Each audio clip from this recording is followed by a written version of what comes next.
Have you ever found yourself on a windless afternoon, wondering if God is truly omnipotent? Why would humanity need a representative to hear His voice? The blazing pages of Scripture have passed through countless hands. Golden threaded robes, solemn rituals under the domes of cathedrals, all in the name of something supremely sacred. But that sacredness, did it ever truly need a mediator? How many empires have crumbled under the banner of faith?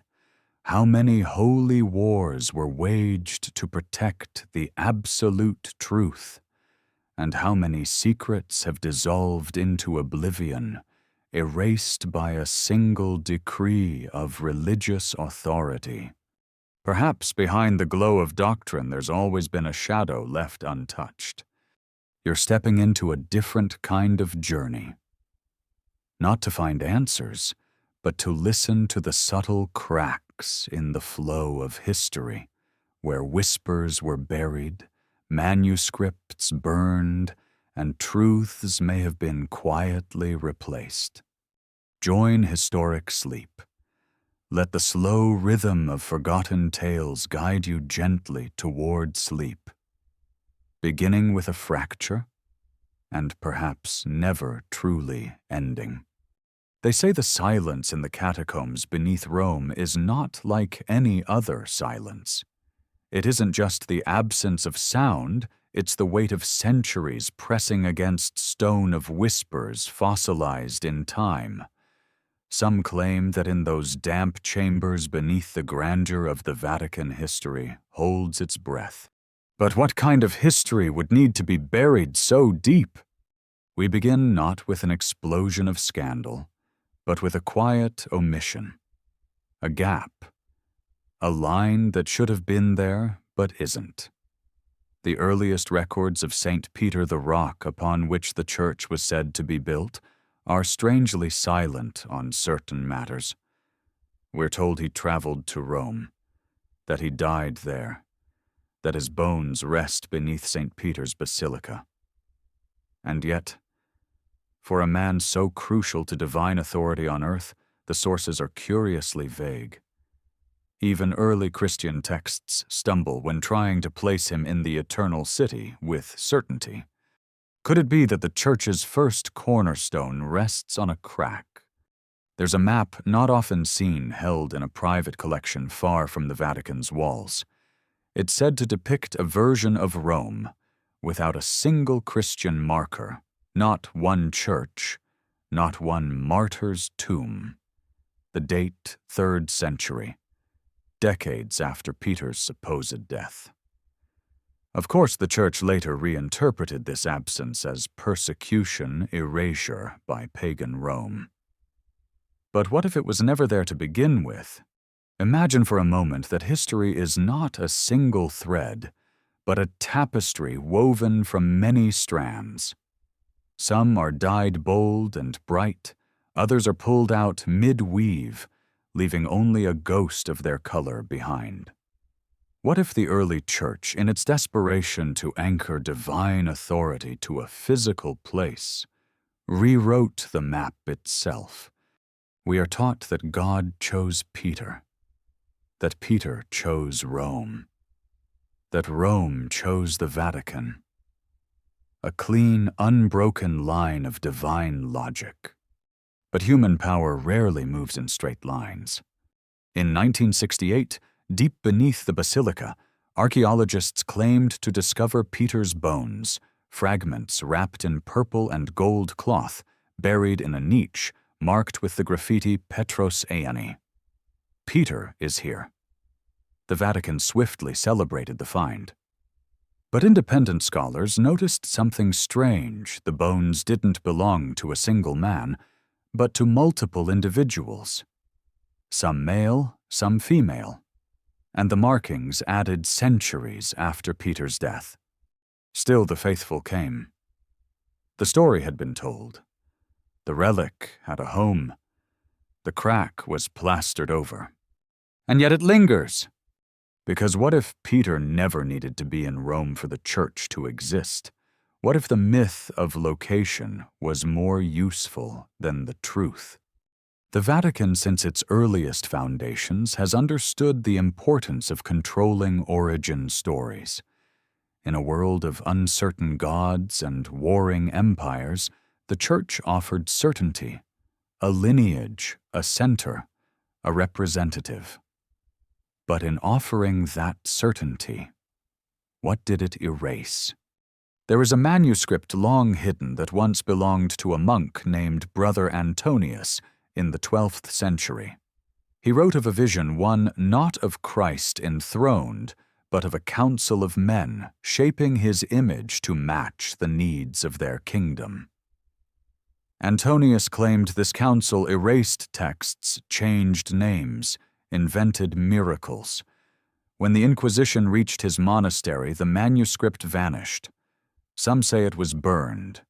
Others believe it rests still intact in the Vatican's secret archive, a library beneath libraries, a kingdom beneath kingdoms.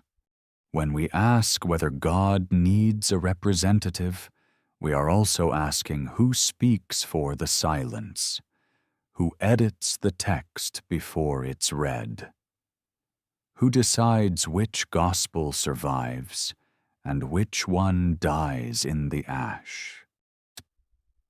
It is not just Peter we must question, but every chain of succession that followed, every ring kissed, every robe worn, every throne passed from man to man in the name of the divine.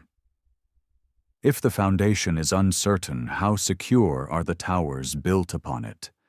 And perhaps that's why the Vatican guards its vaults so closely, not to protect secrets too powerful for the world, but to shield stories too fragile to withstand questions.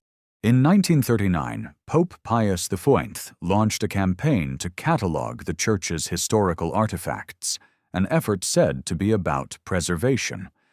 But among the catalogued items were fragments of scrolls, written in Aramaic, never published, never translated. Whispers say these texts told of a Jesus who rejected hierarchy, who named no successor, who preached that the kingdom of God was within, not without. If such texts were made public, what then of popes and power? What becomes of the idea that divinity flows through a single man in white? Maybe this is why the silence in the catacombs feels so dense. It is not just the weight of death, it is the pressure of stories kept beneath stone, of questions never allowed to rise. But what happens when the cracks begin to spread? What if the first representative of God on earth never asked for such a role? What if no one ever truly did? What if God never needed a representative at all? The Vatican Library is a place of whispers, not because of what is said, but because of what isn't. Its shelves span over 80 kilometers, yet so many of the most important volumes are not listed in any public catalog. These are not books for reading. They are books for hiding. A single corridor within its restricted archives is said to contain the records of councils, long-forgotten gospels, never canonized, and correspondences that would shift the foundations of belief, if ever unsealed. No locks guard them, only silence, tradition, and the unspoken rule that some truths are better left unread. Why would a church claiming divine authority conceal fragments of its own past? One such fragment was revealed for only a brief moment in the late 19th century, when Cardinal Angelo Mai reportedly discovered a portion of the Gospel of Mary hidden in the binding of a medieval text. Not Mary, the mother, but Mary Magdalene. The woman often reduced to repentance, redressed later as a saint. But in this version she was neither sinner nor saint, she was teacher.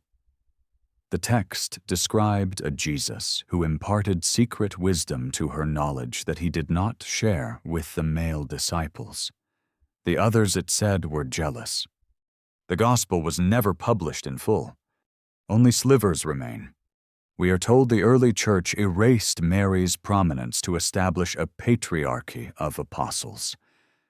But perhaps the motive went deeper.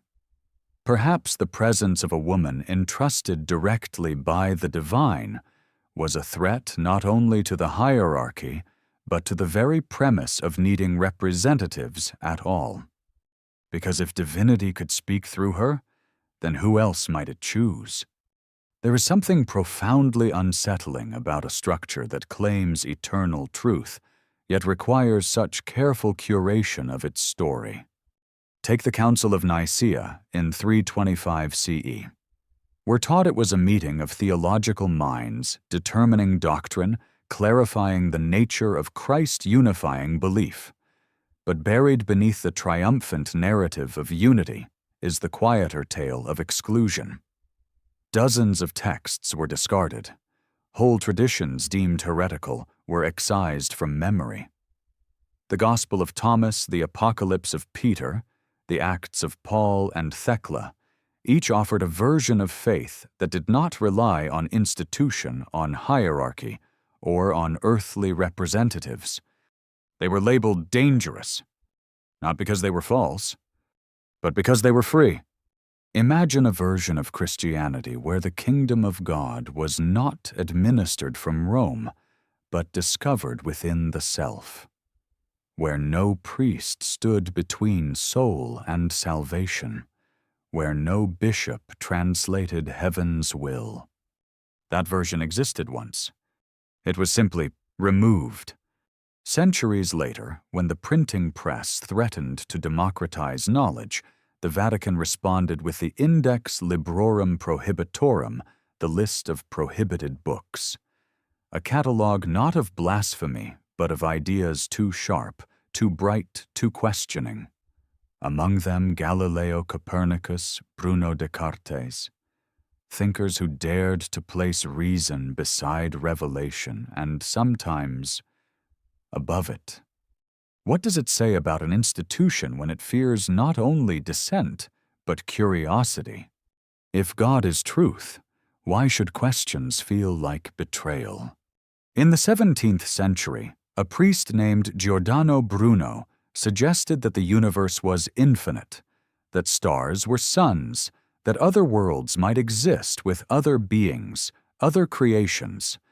But such thoughts clashed with the Church's model of a cosmos centered on man and, of course, on earth as the stage of divine drama.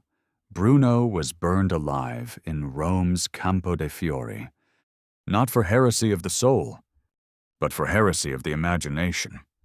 Because if the universe was vast, perhaps so too was God. And if God was vast, perhaps no single man could represent him. Even now the Vatican's observatory scans the stars. Its astronomers publish quietly, but rarely are their findings brought into the broader theology. There remains a sacred discomfort in acknowledging that the divine might not be confined to human history or even to our planet. So we return again and again to the question, why must God speak through an intermediary? And who decides which intermediary is worthy? In 2012, a series of leaks known as Vatileaks exposed internal documents from the papal chambers, corruption, rivalry, hidden finances, the inner workings of an empire cloaked in ritual. And while headlines focused on scandal, the real revelation was something more subtle, that the seat of God's representative on earth was not immune to the very flaws it claimed to transcend. That even within the sacred politics thrives. Power never simply appears. It must be shaped, justified, dressed in robes, surrounded by incense, placed behind marble, and in the case of the Vatican reinforced by centuries of controlled narrative. But behind that narrative, what remains? A few years ago, a scholar visiting the Vatican Apostolic Archive, formerly known as the Secret Archive, came across a letter from a bishop in 1243 complaining of dangerous contradictions in the writings of earlier popes. The letter was never answered. The contradictions were never addressed. The bishop's name disappears from records soon after. Perhaps he was silenced. Perhaps he simply lost faith. In the end, the question may not be whether God needs a representative, but whether humanity needs to believe that someone else holds the key. A divine voice channeled through human hands inevitably bears human fingerprints. Interpretation becomes law. Silence becomes doctrine. And questions become danger. Still, the books remain. Some sealed, some missing, some whispered about in corridors where candles burn low and marble eyes look away. And in that lingering quiet, one wonders, what stories have we never heard? What voices were never allowed to speak? What if the truth of God was never meant to be contained? Somewhere in the hills of southern France, there lies a village too quiet for its past. It is called Rennes-le-Château. On the surface, it is just another old hilltop commune, worn cobblestones, wind-blown trees, and a modest church dedicated to Mary Magdalene. But those who have walked its paths speak of something different. A feeling, a presence, a secret buried not beneath the soil, but in the spaces between what is known and what has been forgotten. In the 1890s, a parish priest named Béranger Saunière arrived there with little more than debt and dust in his pocket. He began modest renovations on the church. Then suddenly, everything changed. He became wealthy, unexplainably so. The small chapel was adorned with bizarre symbols, demonic faces, cryptic Latin, an altar supported by a statue of the devil himself crouching in submission. The Stations of the Cross were painted with details that didn't align with the canonical Gospels. Scenes slightly off, inverted, wrong. And yet no one questioned him, because the money kept flowing.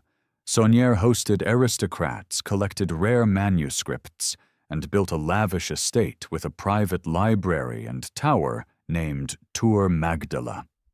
To this day, no one knows exactly what he found.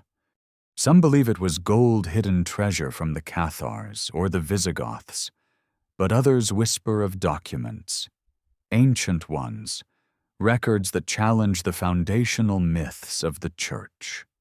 Because Rennes-le-Château sits in a region soaked in the blood of religious suppression. In the 13th century, the Church launched the Albigensian Crusade to annihilate the Cathars, an ascetic Christian sect that preached a radically different theology. The Cathars believed that the material world was corrupt, that the Church had lost its way, and that the true message of Christ had been hijacked by those who sought control. They rejected priests, they rejected hierarchy, and they rejected Rome. Their message was simple: the divine is within. There is no need for a mediator. That was their crime, and for that they were slaughtered. Entire villages were burned to ash. One papal legate is said to have declared, "Kill them all, God will know his own." Thousands died. Their libraries were destroyed, their records erased. But legends persist, that some of their most sacred texts were hidden, that a few of their initiates escaped, and that their truth, whatever it was, survived only to be buried again beneath layers of time and fear.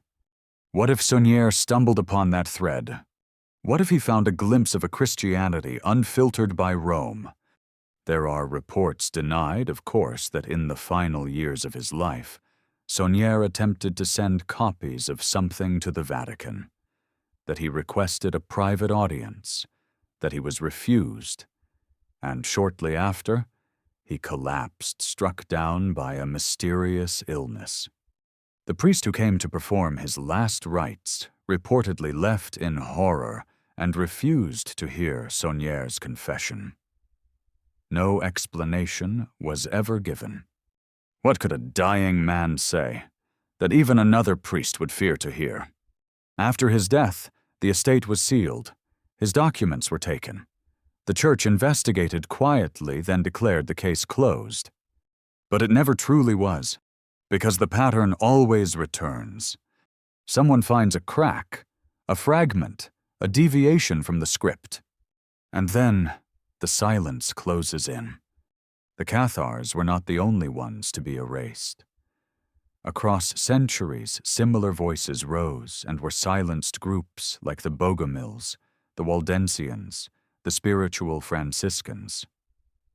Movements that dared to suggest that God's voice needed no channel, but the heart that salvation could not be bought or mediated, that the divine could never be claimed by an institution. Each time the response was swift. Trials, burnings, decrees of anathema. The church said it was protecting the flock, but sometimes it looked more like protecting the shepherd's staff. So we must ask, what is so threatening about the idea of direct connection to the divine? Is it chaos the church fears, or is it freedom? In 1945, near the Egyptian town of Nag Hammadi, a farmer discovered a sealed jar buried in the sand. Inside were papyrus books, codices, Gnostic texts preserved for nearly 2,000 years. Among them the Gospel of Thomas, the Gospel of Philip, the thunder-perfect mind. These writings do not speak of churches.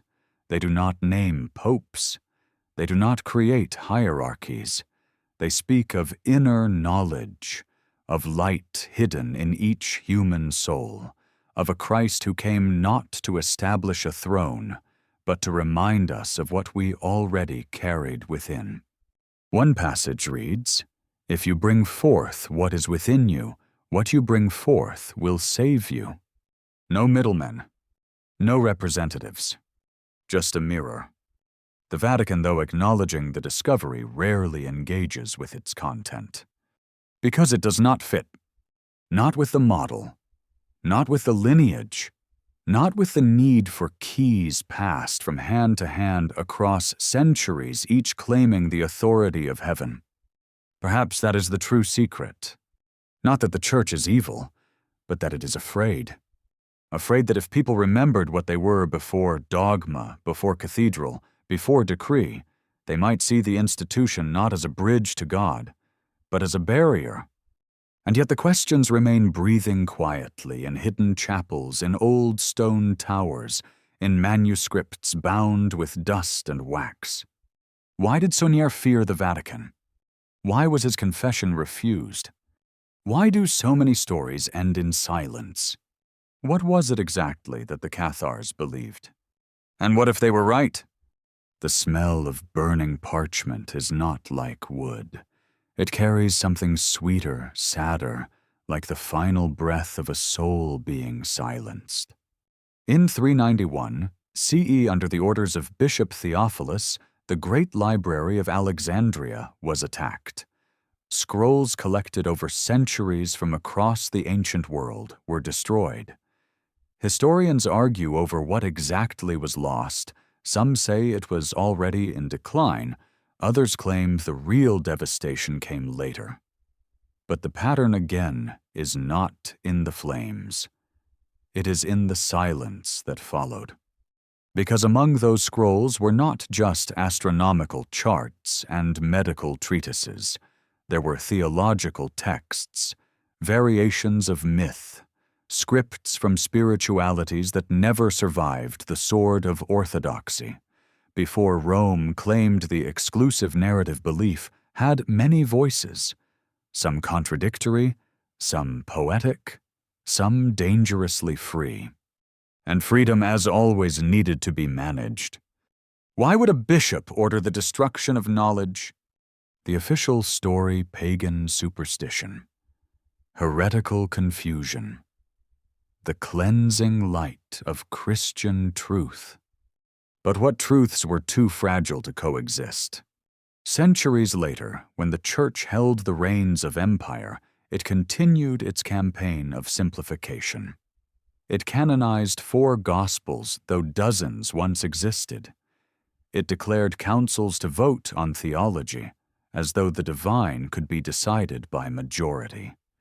It painted Christ in one image, male, royal, judgmental, or merciful, depending on the season. Always clothed in certainty. But what of the other images? In the apocryphal Acts of John, once read by early Christians, Jesus appears as a being of shifting form, sometimes without a body at all. In the Gospel of the Egyptians, the divine is described as androgynous, beyond gender. In other lost fragments, Christ laughs not in mockery, but in transcendence, untouched by the pain of illusion. These weren't rejected because they were false. They were rejected because they were uncontainable. A fluid Christ is hard to crown. A laughing Savior can't be easily crucified. A God beyond gender, beyond power, beyond fear, cannot be represented by a single man in a palace of marble. In 1600, Giordano Bruno was burned alive for daring to suggest that the universe held infinite worlds, and that perhaps God was not a monarch, but a fire within every star. They silenced him, but not the idea. That's the danger. Not of heresy, but of memory. Because every time the Church destroys a book or labels a thought dangerous, it admits something quietly, that the truth is not as settled as it claims. And yet within the Vatican itself lies one of the greatest paradoxes, the secret archive. Its very name, Archivum Secretum, once simply meant private, but secrecy clung to it like dust. For centuries, no one outside the inner circle could enter. Now scholars may request access, but the process is slow, selective, veiled. What lies inside? Letters between popes and emperors, records of trials, excommunications, purges, unpublished writings, and perhaps texts that were never supposed to survive. There are whispers of a scroll never confirmed that predates the Council of Nicaea. It supposedly outlines an early Christian community that operated without leaders, without hierarchy. Members rotated roles, shared interpretations, and believed Christ was a symbol of inner awakening, not a singular man. If such a scroll exists, what would it mean? That the papacy was never meant to be, that representation was an invention, not a calling. Of course, the Vatican has never acknowledged it. But absence is not proof of non-existence, and silence is not the same as truth. Consider the Council of Trent, convened in the 16th century. Amidst the chaos of the Reformation, the Church declared which books were sacred and which were not. Many apocryphal texts once beloved by communities were outlawed.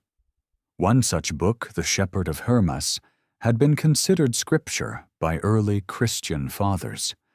It spoke not of fire and brimstone, but of visions of internal transformation, of a God who spoke in symbols and dreams. It was erased from memory, not because it lacked faith, but because it lacked control. Faith, it seems, must be shaped to serve structure. The more chaotic, the more mystical the message, the more quickly it vanished from the canon. But what if those lost texts weren't confused? What if they were simply honest? Not answers but questions, not commands but invitations. Wouldn't that be more divine? In 2006, a version of the Gospel of Judas was finally published after being hidden for centuries.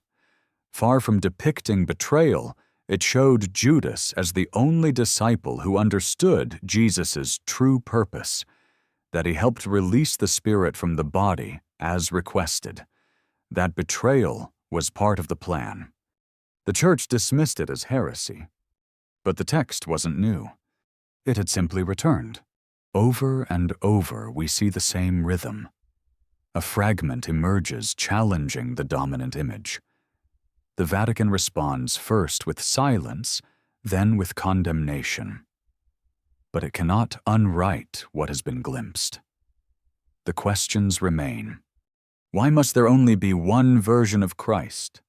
Why must God's voice be filtered through robes and rituals? Why must sacred knowledge be kept in vaults? Perhaps the Vatican does not fear other gospels because they lie. Perhaps it fears them because they offer a truth too vast for thrones to hold. A truth that speaks not in decrees but in dreams. Not in cathedrals but in quiet. A truth that cannot be owned, only remembered. And slowly, like the scent of ancient parchment rising from ash, that memory returns. Not to overthrow, but to awaken. To ask gently, what if representation was never needed? What if the divine never left us? What if we were never meant to forget? There is a room beneath the Vatican, known only by rumor. It has no official designation, no floor plan, no tour. They say it is lined with lead, that no wireless signals can pass through it, that it houses documents written in languages few remember, locked in cabinets that haven't been opened in centuries. They call it the Room of Tears. Not to be confused with the chamber where popes dress for the first time in their vestments, the one where some are said to weep overwhelmed by the weight of their new authority. No, this other room is older, quieter, and far more dangerous. It's said to be where inconvenient memories go to sleep. But what kind of memories would make a church weep? In 1978, the papacy of John Paul lasted only 33 days. His death was sudden, so sudden in fact that no autopsy was ever performed. The Vatican claimed heart failure, but the whispers began almost immediately. He had been planning reforms, they said, questioning the financial ties between the Vatican Bank and secretive organizations like Propaganda due a Masonic lodge, entwined in scandals of corruption and conspiracy. Some claimed he wanted to investigate certain cardinals, even demote them. Then overnight he was gone. No embalming, no inquest. His personal notes vanished. The Vatican declared it an act of God, but others wondered if it was an act of men playing gods. This is not a story about murder. It's not even a story about power. It's a story about stories, about who gets to write them, edit them, erase them, about how divine authority becomes a kind of script, handed down, repeated, rehearsed. And what happens when someone forgets their lines? Because that's the thing about authority, it must appear eternal even when it trembles. And tremble it does. Behind the walls of the Apostolic Palace, there are debates no one hears. Dissenting voices that do not make it into the encyclicals. Scholars whose research is shelved indefinitely. Theologians quietly dismissed for asking questions that pull too hard on the fabric of tradition. One such theologian, Father Malachi Martin, once served within the Vatican's inner circle. He later claimed that secret ceremonies had taken place within its chapels, rituals of a darker kind. He spoke of infiltration of spiritual warfare at the highest levels. Many dismissed him as delusional, a conspiracy theorist, a disgruntled insider. But some of his claims over time began to align with facts, especially the claim that documents existed hidden away that could upend the public narrative of the Church's divine origin. He said these records pointed to a very different early Christianity, one not born from Rome, but from scattered mystic communities, each with their own visions of the divine. Communities that spoke in metaphors, not commandments. that saw the Christ not as a king, but as a question. And if that Christ was a question, then the Church's answer begins to crumble. Could that be what the room of tears holds? Not secrets of sin, but secrets of silence. There are manuscripts that mention a 5th century monk who journeyed east beyond Persia and returned with scrolls from the Buddhist monasteries. He wrote of uncanny parallels, the virgin birth of a savior figure, the temptations, the parables, the rising from death into transcendence. What if Christianity did not descend from heaven fully formed? What if it grew slowly, absorbing myths like roots drinking from many wells? And if that's true, then the insistence on a singular truth, a singular voice for God, feels less like faith and more like strategy. A way to anchor uncertainty in ritual, to freeze spirit into structure, to control the narrative by limiting its origins. During World War II, while Europe burned and millions died, the Vatican walked a narrow path of diplomacy. It spoke softly, too softly, some say. Documents that remain sealed from that era may tell us why. There are reports never confirmed that certain church officials corresponded with Axis leaders negotiating favors in exchange for protection of assets. That records of Jewish conversions were kept meticulously, not always to save, but to track. And yet the Church would later present itself as a moral voice amid the chaos, a beacon. But what happens when the beacon is built on a smoke screen? History is not made of facts alone, it is made of memory. And memory, like wax, is easily shaped by those who hold the flame. The Vatican holds many flames. It decides what texts are apocryphal, what visions are approved, what saints are canonized. And in doing so, it writes the script for billions. But what if that script was never meant to be final? What if the sacred was always meant to evolve?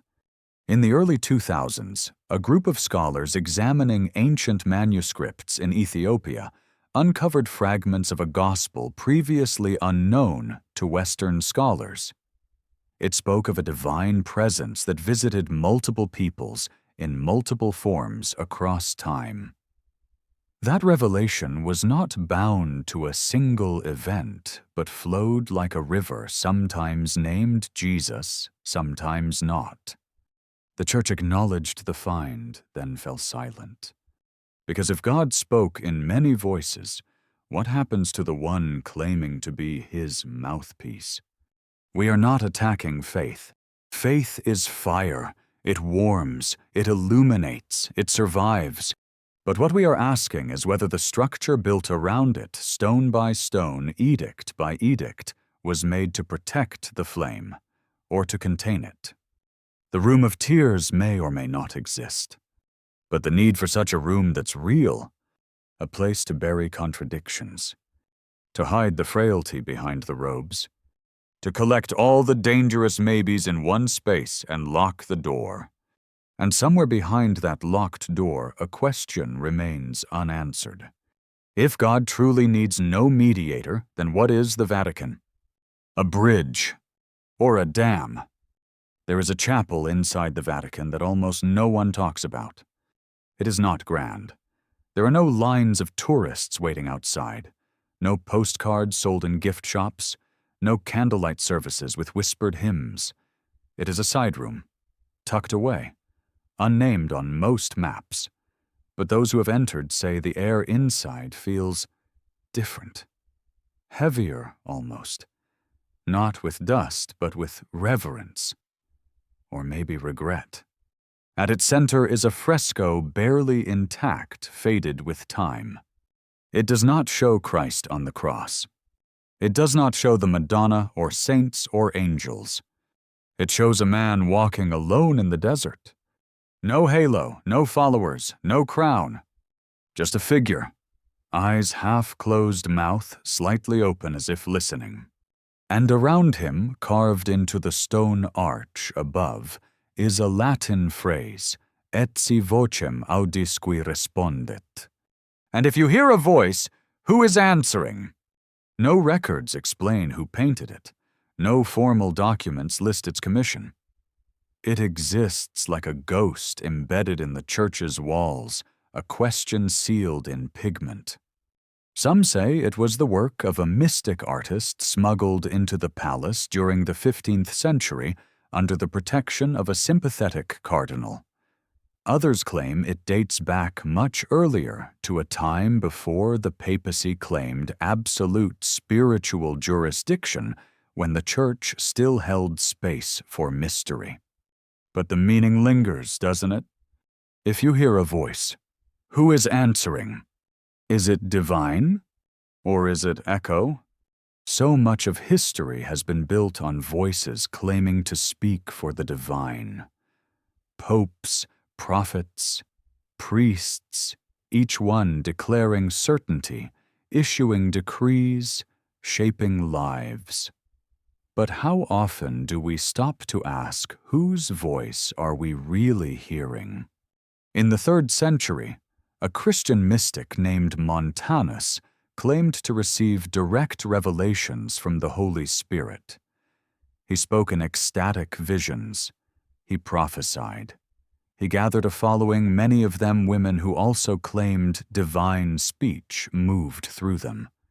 They believed the Spirit had not stopped speaking after Christ, but continued evolving, living in the breath of those willing to listen. The institutional church called them dangerous. Montanism was declared heresy. His followers were exiled, their writings burned.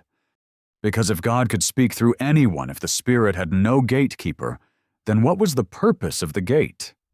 The fresco in that hidden chapel seems to echo that same danger. A lone figure, no titles, no throne, just a man listening to something vast and invisible. The earliest Christian communities didn't have popes. They didn't have cathedrals. They met in homes.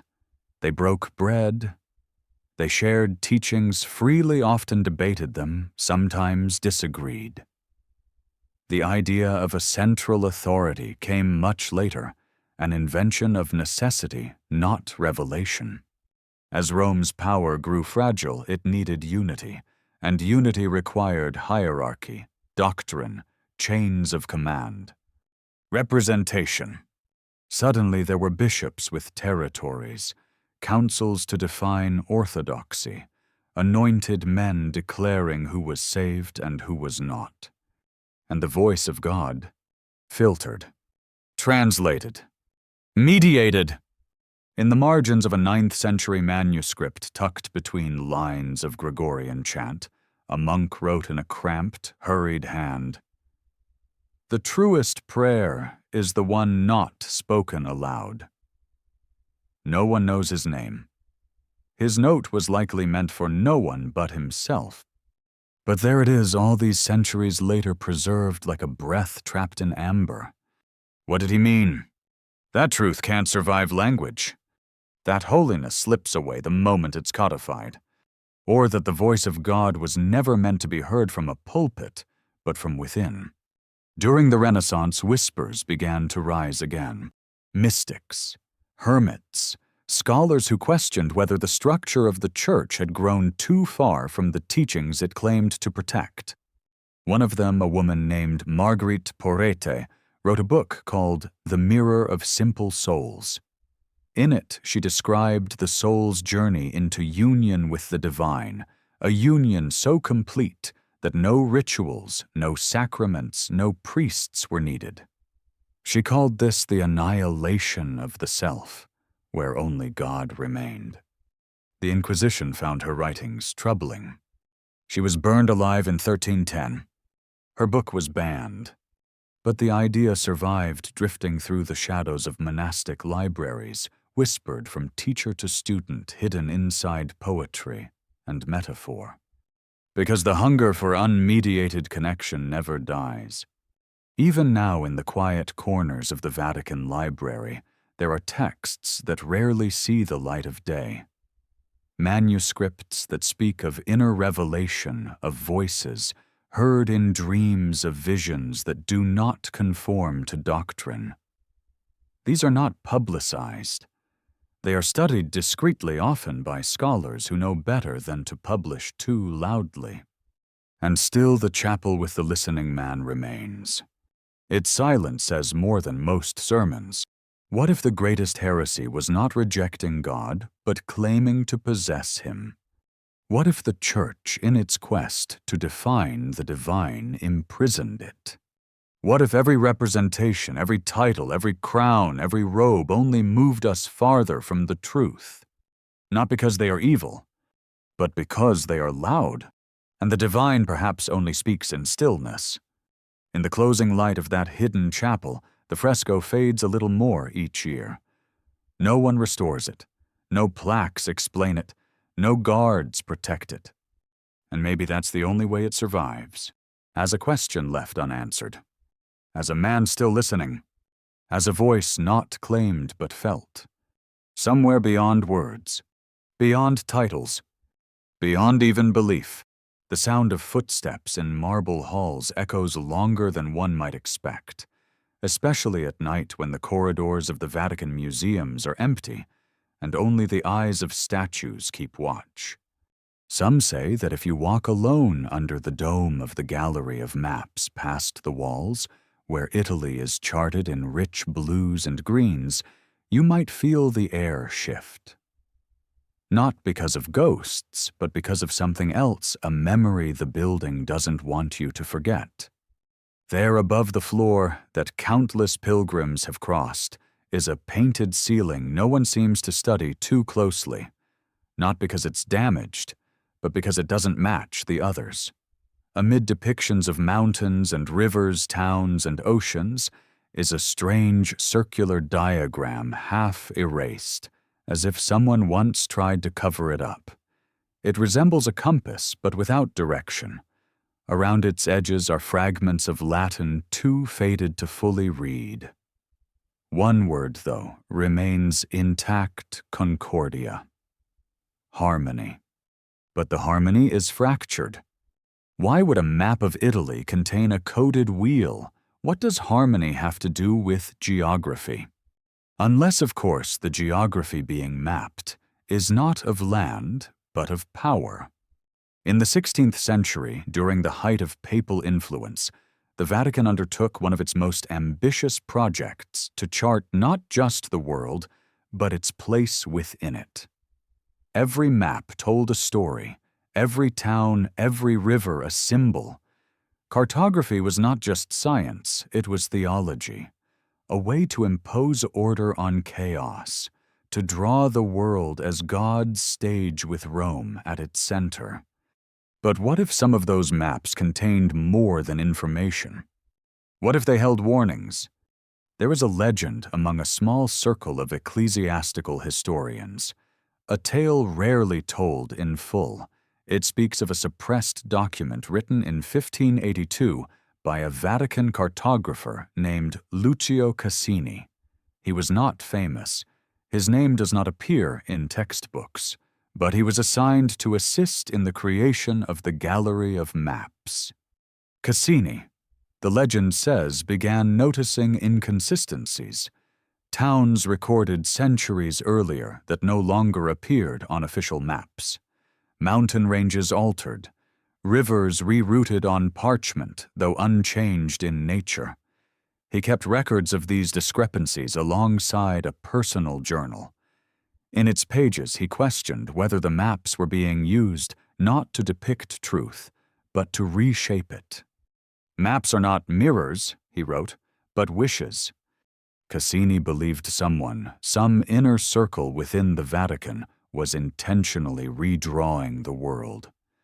Not to reflect reality, but to create a new one.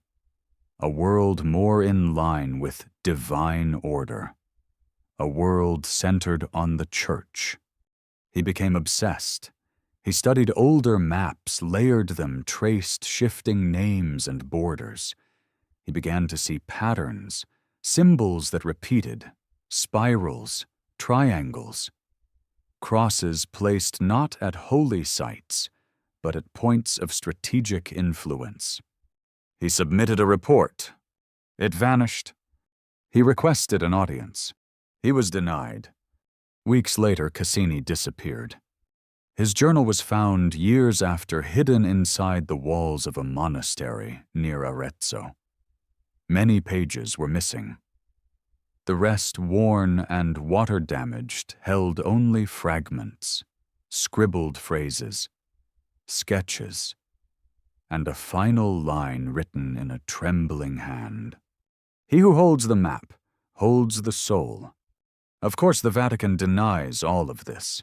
Cassini was a fiction, they say, a myth conjured by anti-clerical minds during the Enlightenment. There is no record of such a man in their archives. But then again, there is no record of many things in their archives. That is perhaps the point. Maps shape how we move through space.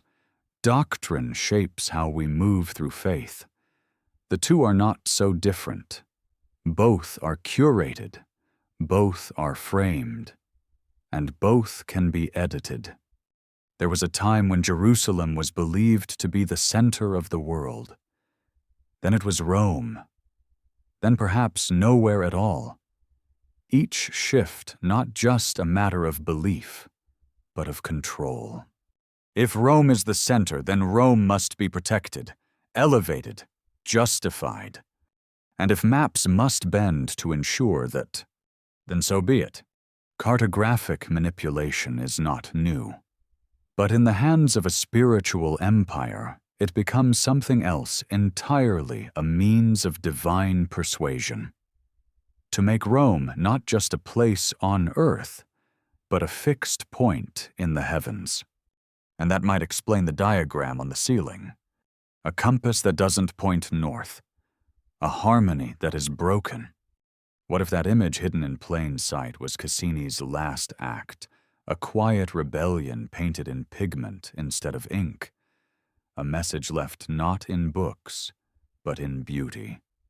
The Vatican, after all, is filled with art, murals, statues, frescoes, and not all of them proclaim power. Some whisper dissent. A cherub with its back turned. A saint looking not toward heaven but away. A scroll half unfurled, its words incomplete. Small things, but small things are often how secrets survive. We often think of lies as statements. But sometimes a lie is simply a silence, a choice not to show something, not to name it. And in a palace of marble and gold, silence can be very loud. If maps can be redrawn, so can theology. If borders can be erased, so can gospels. If names can be moved on paper, so can the lines of divine succession. And if the center is not Rome, if the axis shifts, then the entire structure must be rebalanced. But power does not relinquish itself easily, so the maps remain. So does the ceiling. So do the footsteps that echo just a little too long in empty halls. Someone is always listening. But what are they listening for? Correction, confession, or simply the sound of someone else remembering. Because if enough people remember, enough people question, then perhaps the maps no longer work, and the world begins to look different. Again, there is a prophecy sealed in a vault, or so they say. It is called the Third Secret of Fatima. In 1917, in a quiet Portuguese village, 3 children claimed to see a woman brighter than the sun. She appeared to them repeatedly, delivering messages, offering visions. The church would later call her the Virgin Mary. Crowds gathered. Miracles were reported. And the children, barefoot, uneducated, trembling, became messengers of something they themselves could barely understand. The first 2 secrets revealed years later spoke of war, the conversion of Russia, and suffering. They were dramatic, yes, but palatable, contained, interpretable. But the third, That one they kept hidden. For decades it was locked away in the Vatican. Not even popes at first were permitted to read it. When John XXIX finally opened it in the 1960s, he reportedly read it and said nothing.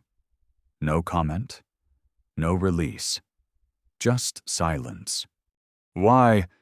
What could be so terrifying, so destabilizing, that even the shepherds of souls chose to look away? In 2000, the Church finally released the third secret officially. It described a vision a bishop dressed in white, climbing a ruined city surrounded by corpses before being killed by soldiers. Symbolic, they said. A metaphor for persecution. Perhaps a reference to the assassination attempt on Pope John Paul II. But many were unconvinced, because there had been too many hints over the years, too many slips from cardinals, too many references in obscure writings. Hints that the real message wasn't about martyrdom. It was about corruption. From within. According to those who claim to have seen earlier drafts or private transcripts, the original text warned of a time when the Church would rot from the inside. When the institution would wear the garments of holiness, but its heart would be hollow. When leaders would speak in God's name, but serve only themselves. A false church. A church of smoke and mirrors. And perhaps a church that no longer spoke for God at all. Of course, the Vatican denies this version. They insist the entire secret has been revealed. That speculation is dangerous. That dissent is confusion seeded by the devil. But the cracks in the marble are hard to ignore. Consider Malachi Martin again, the Jesuit priest and former Vatican insider, who once hinted that the real third secret foretold the rise of a spiritual deception. A counterfeit faith. A religion that would look like Christianity, but lack its core. He called it the apostasy from the top. And he wasn't alone. Throughout the 20th century, scattered voices, some silenced, some dismissed, spoke of visions warning not of outside threats, but of an internal betrayal, that the representative of God might one day forget who he represents, that the shepherd would begin to feed on the sheep. If such a prophecy existed, would it be shared? Could it? Because once uttered truth demands change, and change threatens structure. Better than to frame the vision in metaphors, to wrap it in poetry, to release a version that inspires awe without prompting questions. That's the strange thing about prophecy. It speaks in riddles, but those who hear often know exactly what it means. And if the meaning points not to enemies but to the mirror, that's where silence begins. Fatima was not the only warning. In Akita, Japan, in 1973, another nun claimed to receive messages from a wooden statue of the Virgin. She spoke of cardinals opposing cardinals, bishops against bishops, churches burning, altars abandoned, and a darkness that would enter the sanctuary itself. The Vatican investigated. The Vatican said very little. Approval came quietly, cautiously. And then, nothing. As if acknowledging the words without truly hearing them. The thread again is consistent. When the divine speaks of love, hope, repentance, the Church amplifies it. But when the divine hints at judgment from within, the volume is turned down. The record is blurred. The story shifts. Because a representative system only functions if its purity is assumed. If the mouthpiece itself is questioned, then all proclamations become suspect. And the institution cannot allow that. So the secrets are softened, the visions are filtered, the mystics are honored, then forgotten. Even Sister Lucia, the last surviving Fatima visionary, lived the final years of her life in deep silence, reportedly forbidden to speak about certain details. Interviews were restricted, writings reviewed. Her final manuscript, according to some researchers, differs from what was publicly shared. Where did her words go? Who decided which ones would survive? And who gave them the authority to decide? We must remember this is not about belief in miracles, not about whether apparitions occur or if heaven speaks through clouds and light.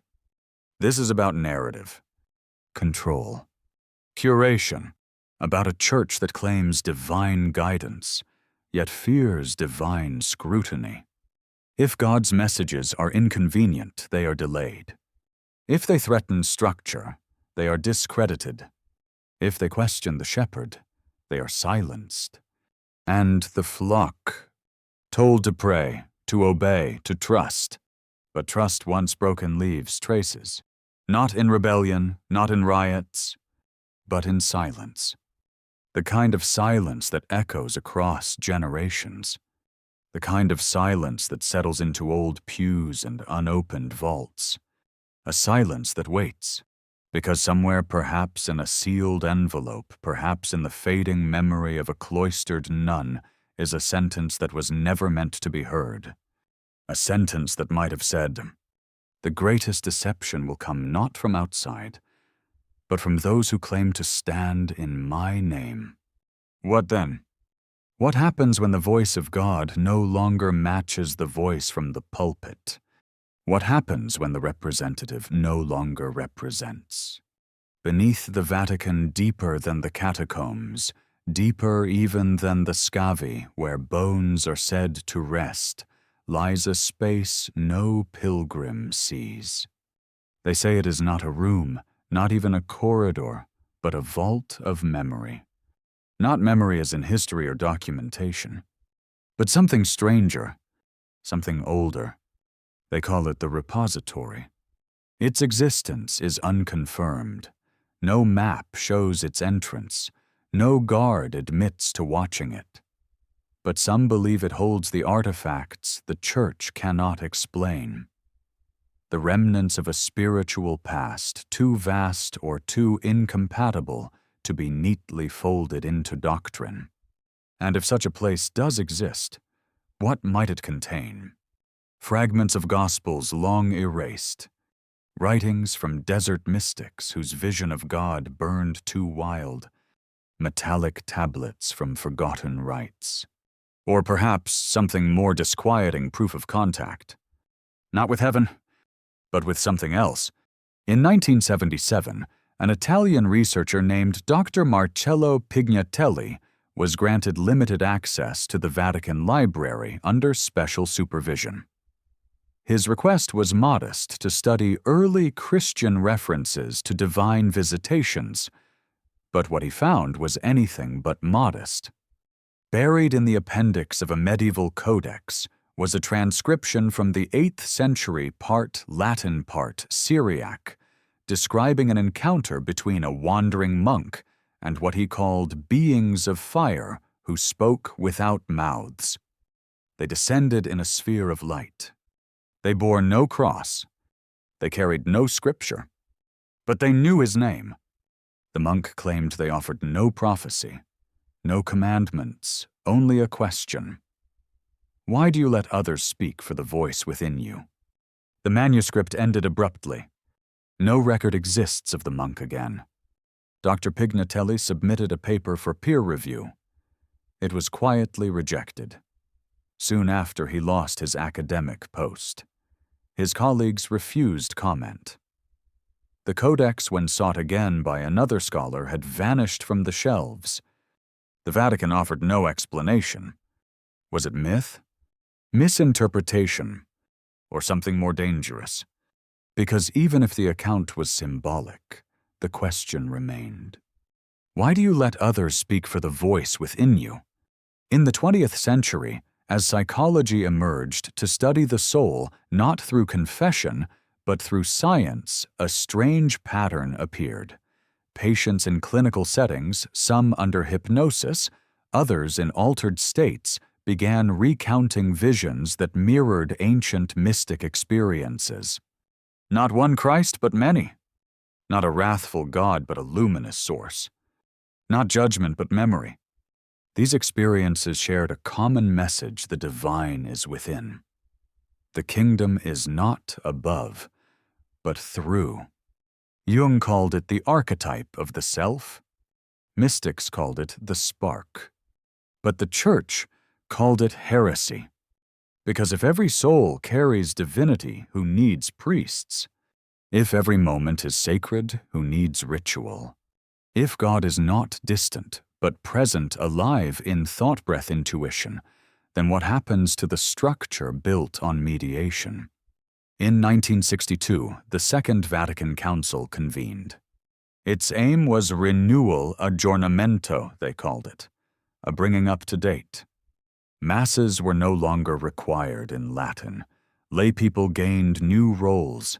Scripture was encouraged in the vernacular. And yet beneath the reforms, something trembled. Because with every concession to modernity, the walls of divine distance grew thinner. And some feared that if the laity understood too much, they might stop obeying.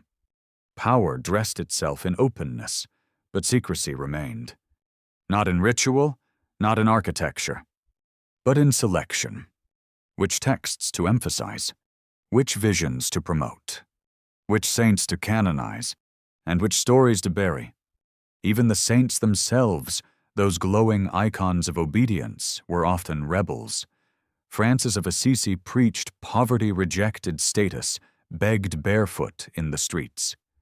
Teresa of Avila spoke of soul flight of unmediated ecstasy.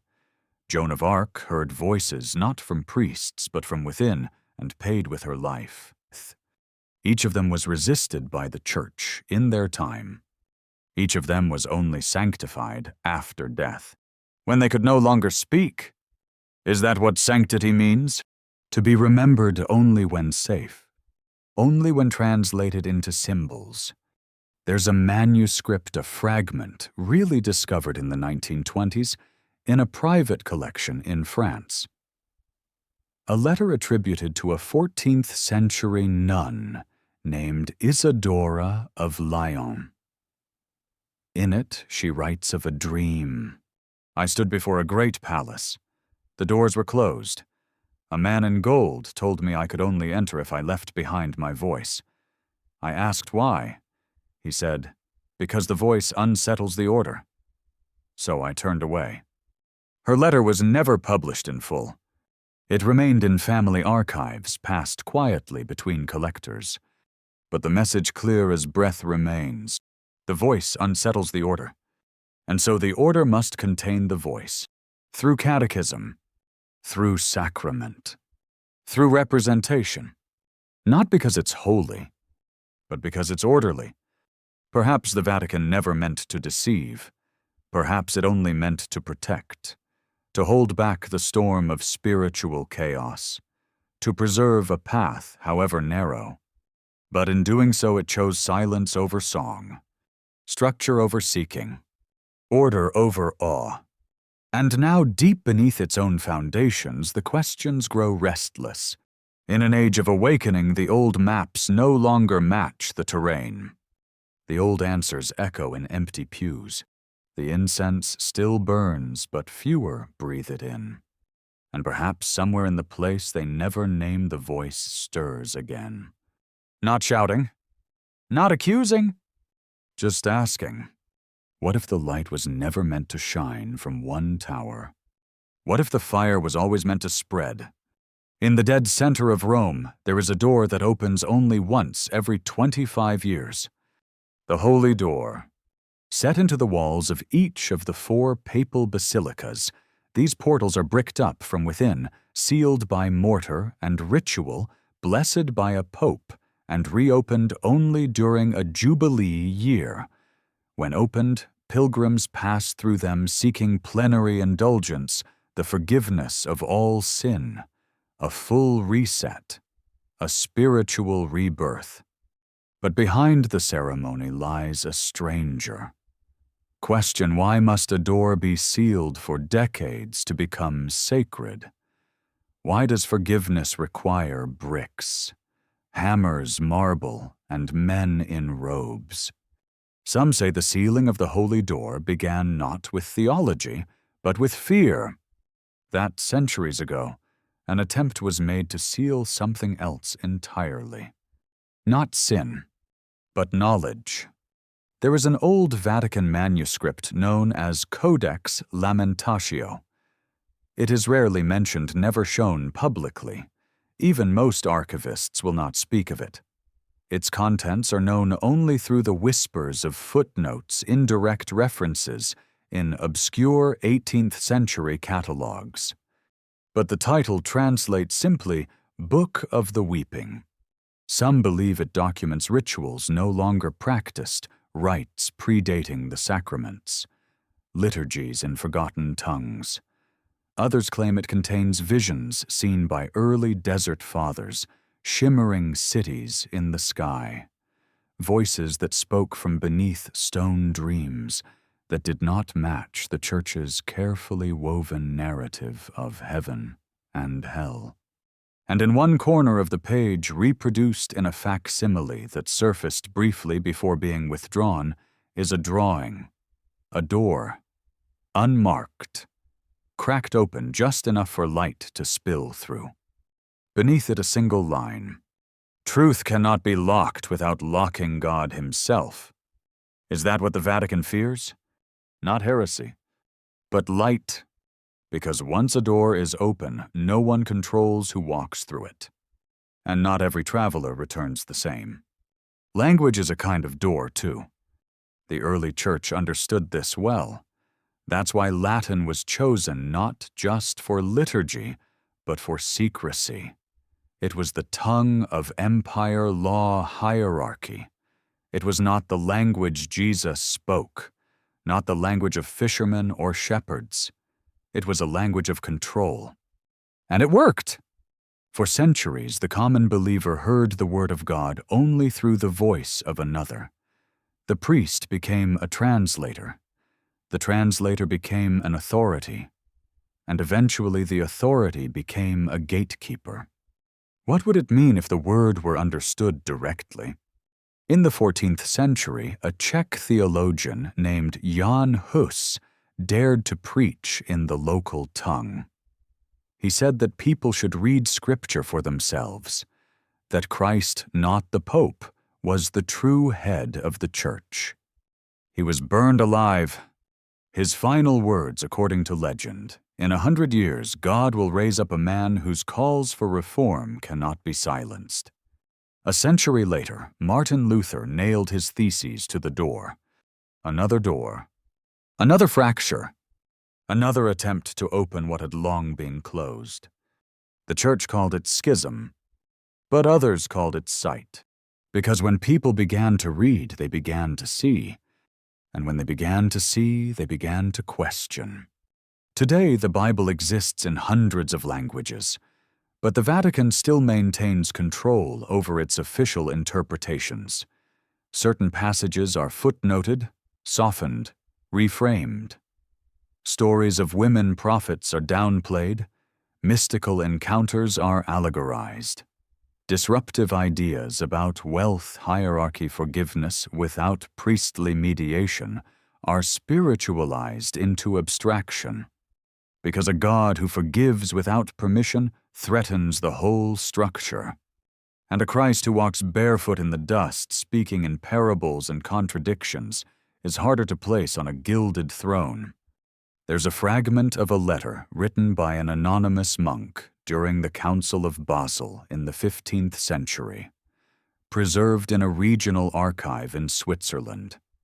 He writes, "We fear the heretics not for their lies, but because they remind us of what we once were before robes, before titles, before walls." What had the Church forgotten? Or what had it deliberately left behind? Maybe it's no accident that doors must be broken open with ceremonial hammers. Because the act is a performance one that masks a deeper truth. That holiness has never been a fortress. It was never meant to be guarded, never meant to be bricked up in ritual and repetition. It was meant to be lived, breathed, shared, and yet generation after generation the Church has painted holiness onto ceilings, locked it behind incense, and marble declared that only certain hands may hold it. Perhaps the real door is not in the basilica. Perhaps it's in each of us, waiting, quiet, not sealed by bricks, but by fear, by obedience dressed as faith, by the soft resignation that someone else knows God better than we ever could. The holy doors will open again in 2025. Pilgrims will pass through seeking grace. But what if the real pilgrimage is inward? What if the door to the divine doesn't open toward a sanctuary, but away from it? Into the world, into the self, into the space where no representative stands between you and the mystery. And what if that door has never been closed? What if it was only hidden, painted over by tradition, camouflaged by ceremony, buried beneath the very institution built to protect it? And yet beneath all that the light still leaks through forgotten manuscripts, through rebel saints, through unsanctioned prayers whispered in languages long erased, through every act of courage that dares to say, God was never far, God was never silent, God was simply waiting. There is a symbol carved into the foundation stones of St. Peter's Basilica. Most never notice it. Tucked beneath layers of Latin inscriptions and gilded cherubs, it hides in the marble like a memory no one wants to recall. A circle within a square within a triangle. At its center, a small open eye. It is not a Christian symbol. Not exactly. Historians call it syncretic, borrowed, adapted, repurposed. Some say it traces back to Mithraic rites, others to Egyptian temples, others still to Gnostic diagrams that once aimed to map the inner soul. But somehow it made its way into the Vatican's most sacred structure. No one speaks of it in official tours. No pamphlet includes it, and yet it is there, watching, remembering. What does it mean when the house of God is built on borrowed signs? What does it say about the origins of authority? The early church did not rise in a vacuum. It emerged into a world already filled with gods. Isis, Dionysus, Mithras, Attis, all with virgin births, all with rituals of death and rebirth, all with sacred meals and hidden teachings. The Church absorbed these stories but changed their names. The rituals remained, but the interpretation shifted. Bread became body. Wine became blood. The sun god became the Son of God. Is it heresy to trace these parallels, or is it simply remembering what has been forgotten?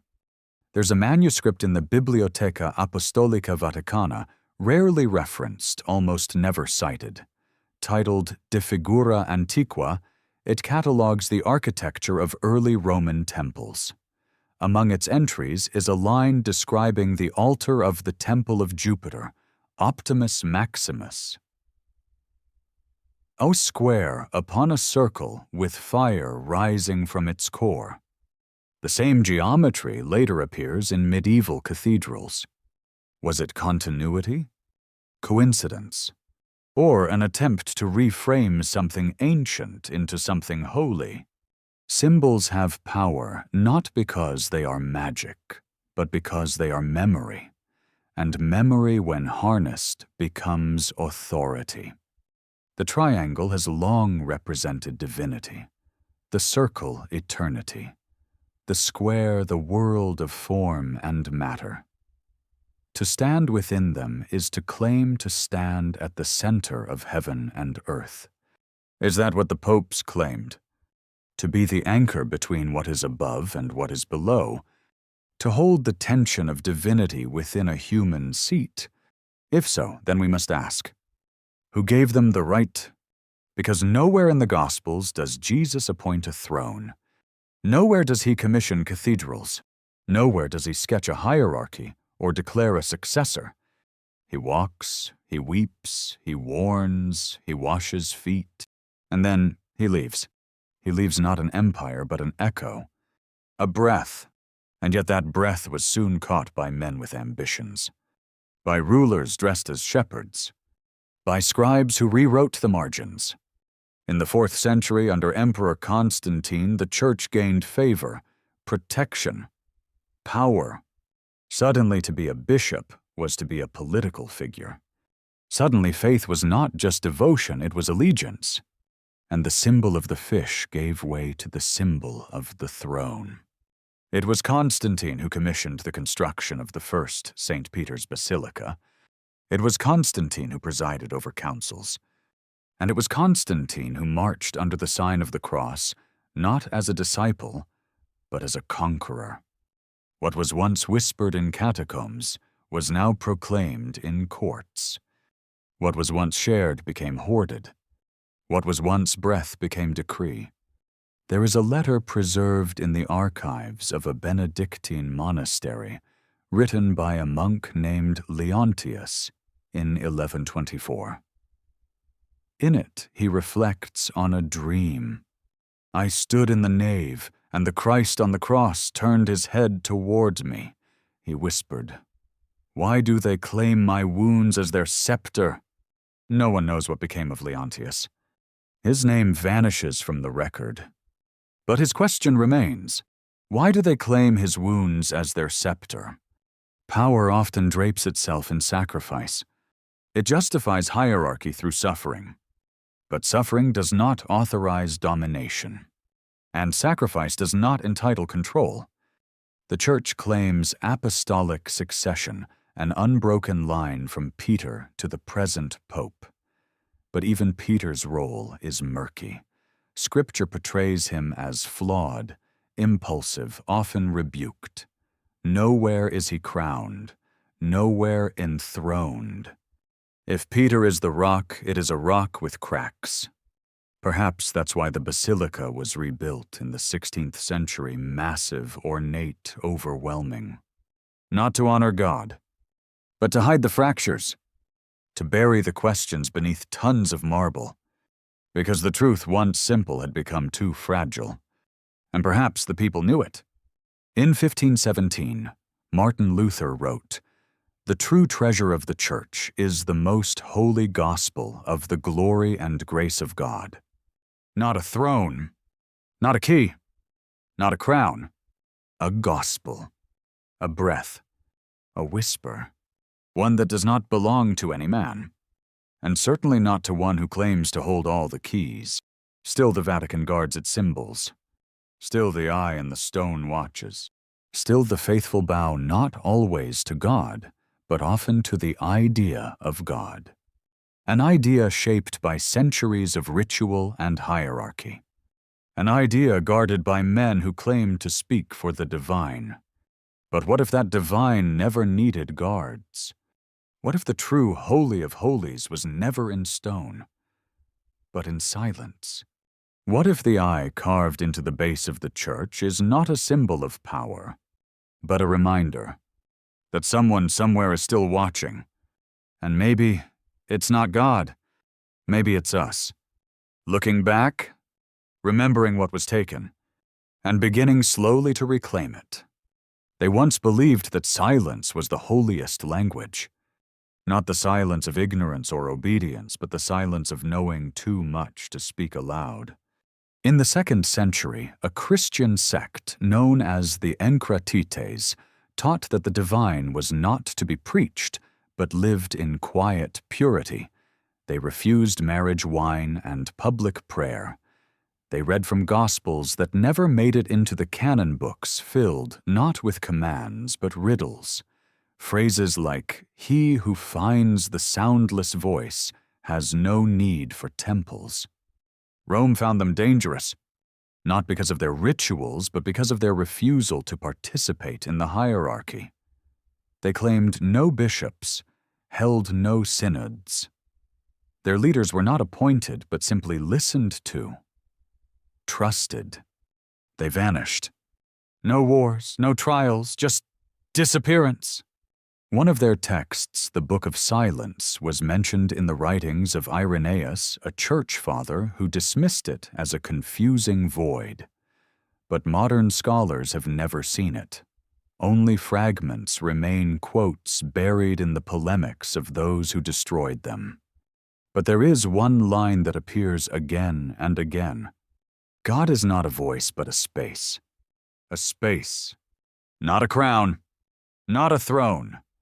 Not a scroll to be held by trembling fingers, but an open place in which the soul might breathe. Why would the Church suppress such a notion? Because space cannot be owned, and the divine, if not channeled through ritual, cannot be regulated.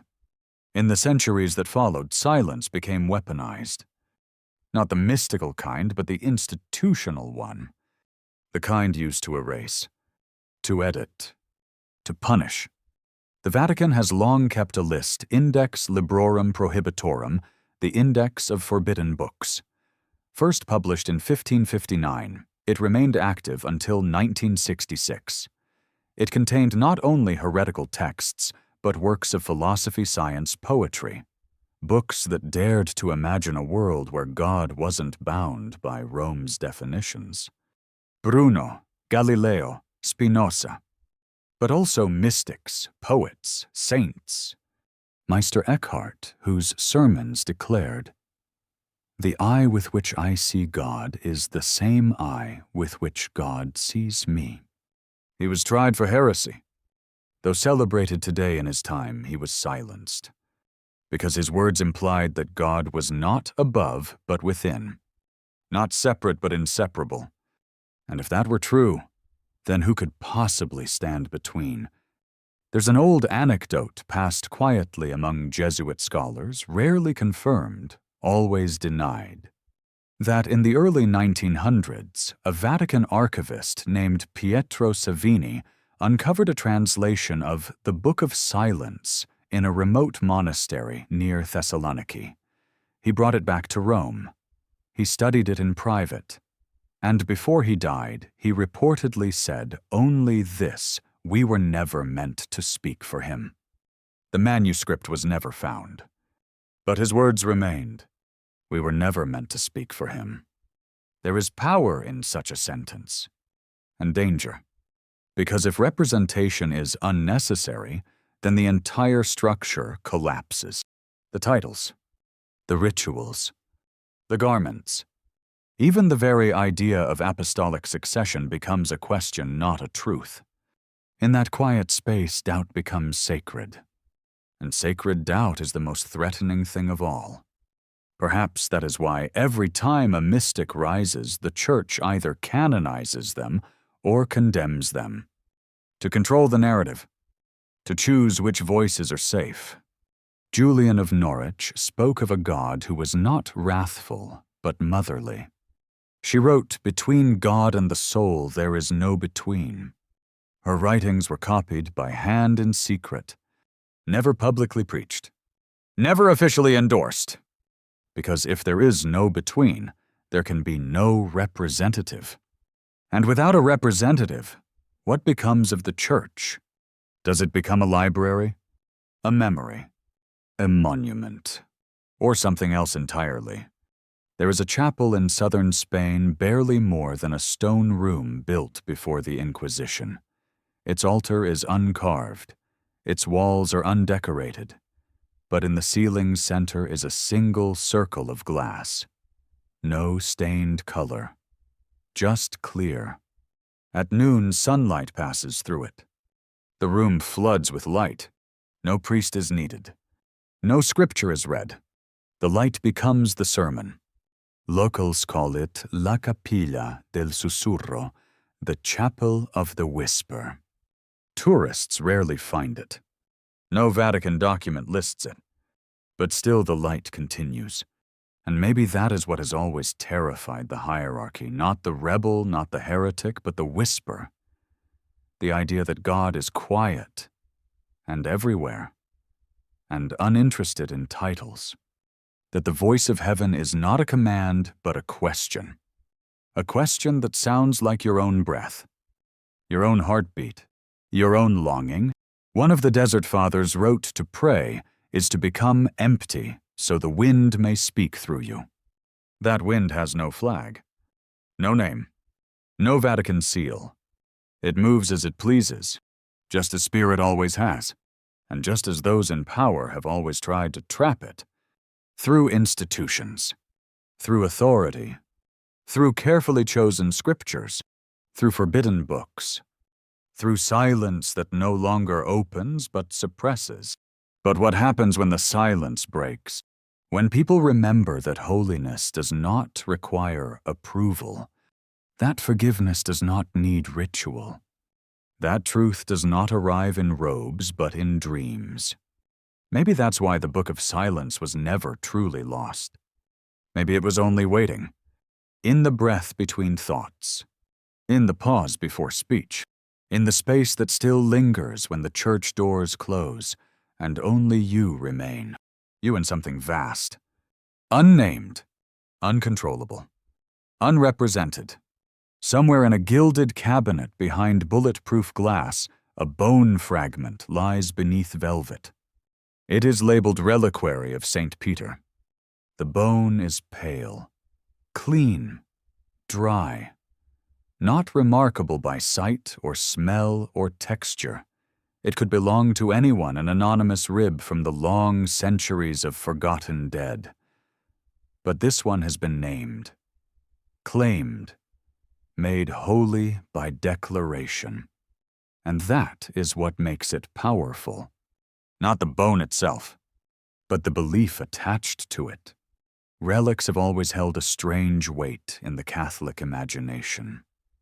Teeth, fingernails, pieces of wood said to come from the cross, cloths that touched the Virgin's tomb, vials of blood that liquefy once a year in carefully timed ceremonies.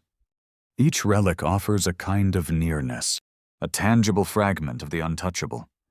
But somewhere along the line, the relic stopped pointing to mystery and began pointing to control. In the 9th century, the Church began standardizing relics, cataloging them, approving and rejecting their authenticity. Only certain items could be venerated, only certain stories told. Miracles, if they occurred outside ecclesiastical jurisdiction, were deemed unauthorized. A miracle without permission became a threat. By the 12th century, relic trade had become a booming industry. Bones of saints crisscrossed Europe. Competing churches claimed the same skull. One village claimed to have a feather from the Archangel Gabriel. Another, a vial of the Virgin Mary's milk. Pilgrims paid dearly to glimpse them, to touch them, to be healed by them. And the Church collected both coin and loyalty. Because when you control what is sacred, you control access to the divine. Even today, relics remain guarded, sealed, displayed only in certain conditions, sometimes paraded in gold cases down marble aisles beneath ceilings that echo with rehearsed reverence. But does reverence require choreography? Does faith require a certificate of authenticity? What happens when the sacred becomes a possession, a brand?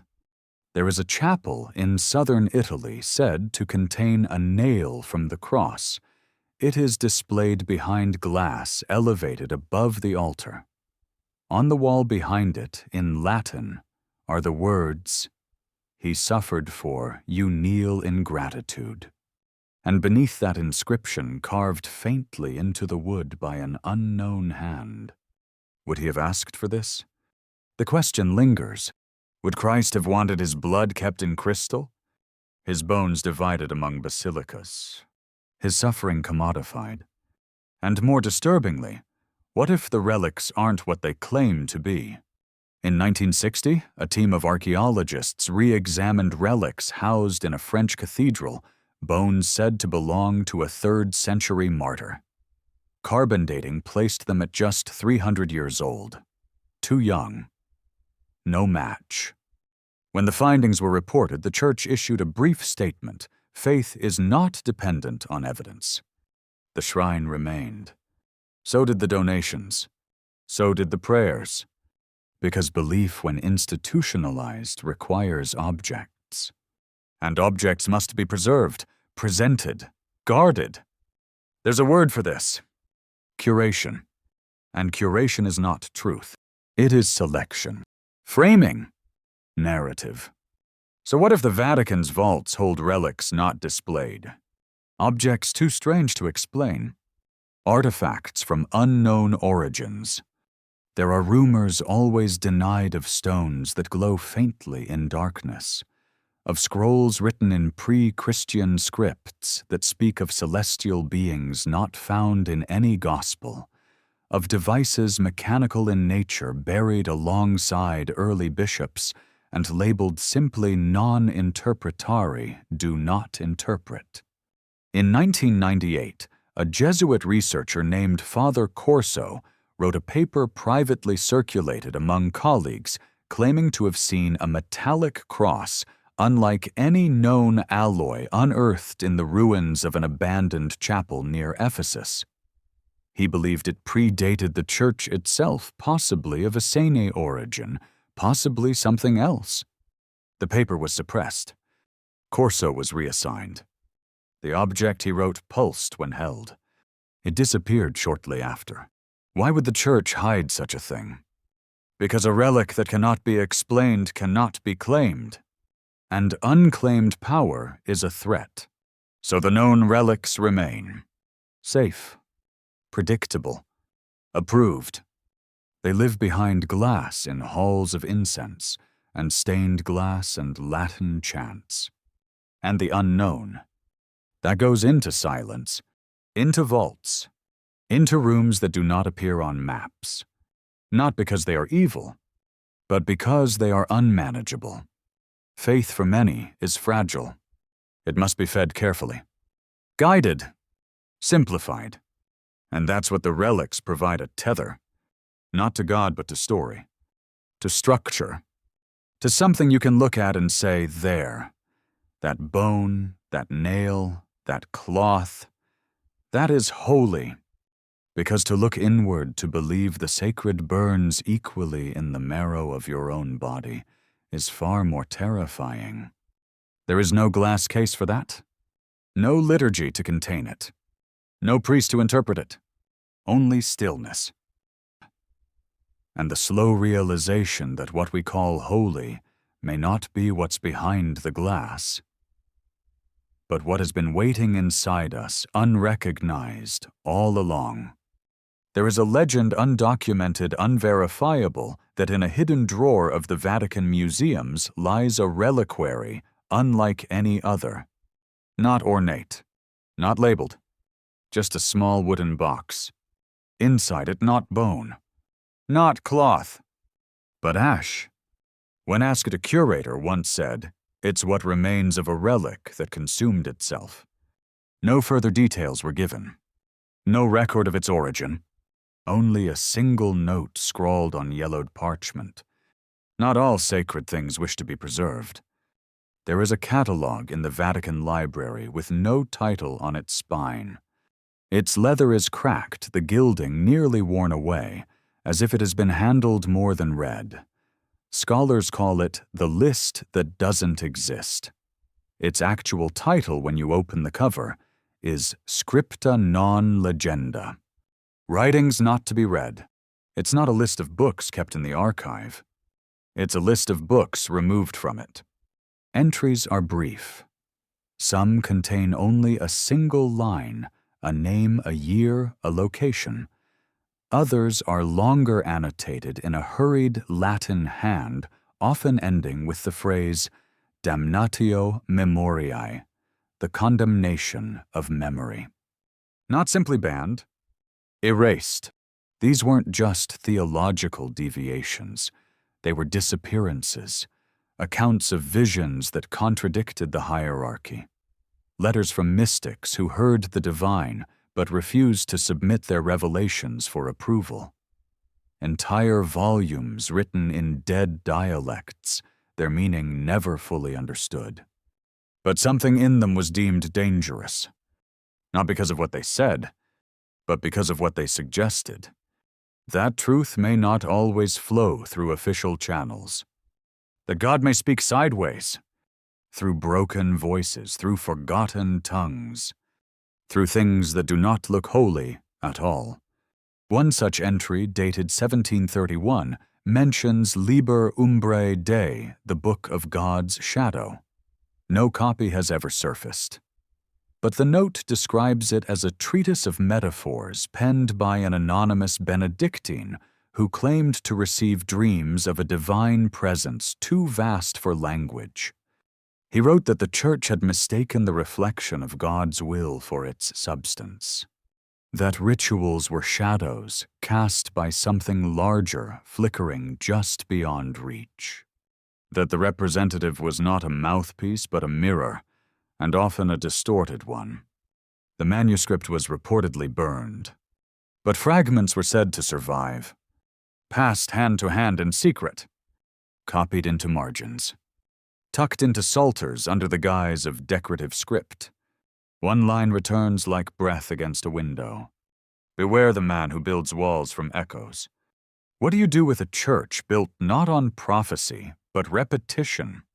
What happens when the echo becomes louder than the original voice?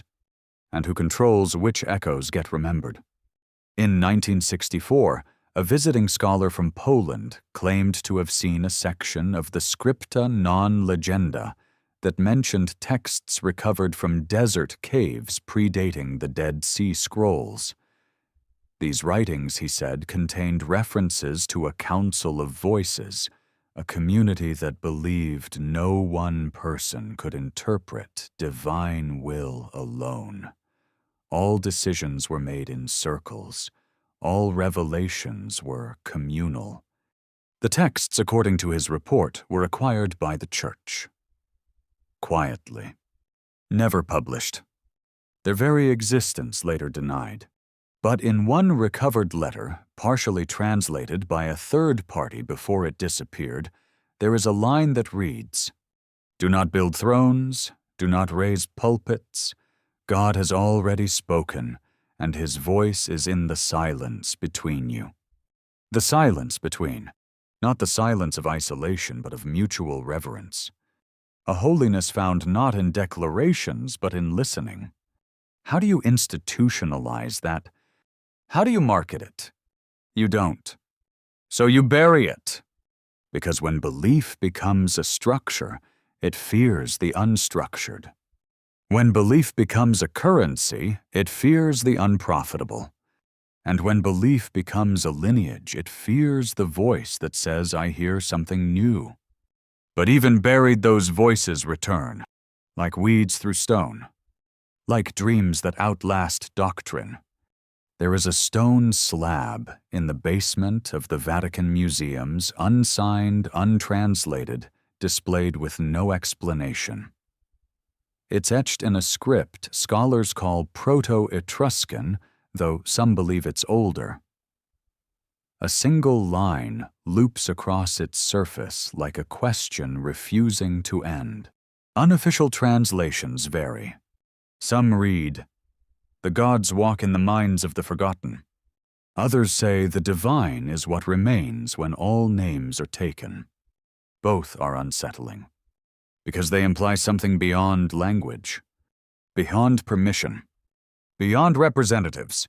In 2003, a retired Jesuit named Father Lionel Vass described in a private journal an encounter with a text he called Codex Lucidus. He claimed it was hidden in a restricted section of the Apostolic Archive. It contained visions poetic, non-linear, bordering on madness. One passage he wrote described a figure dressed like a pope but faceless. He stands in an empty cathedral speaking to a congregation of mirrors. Every word he utters is repeated, refracted, amplified, but never heard. The mirrors eventually turn toward each other, and the faceless man disappears.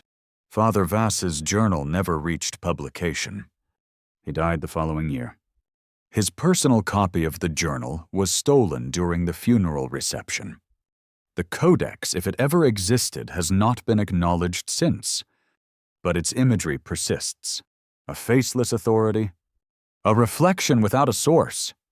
It echoes the oldest warnings that power once separated from purpose begins to feed on itself, that the divine once institutionalized becomes hollow, a mask, a ceremony in search of meaning.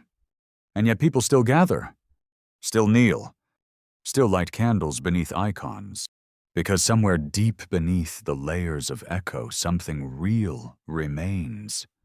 Something that once moved fishermen and tax collectors.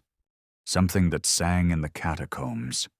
Something that held no relics, wore no robes, needed no intermediaries. Just a table. Just bread. Just breath.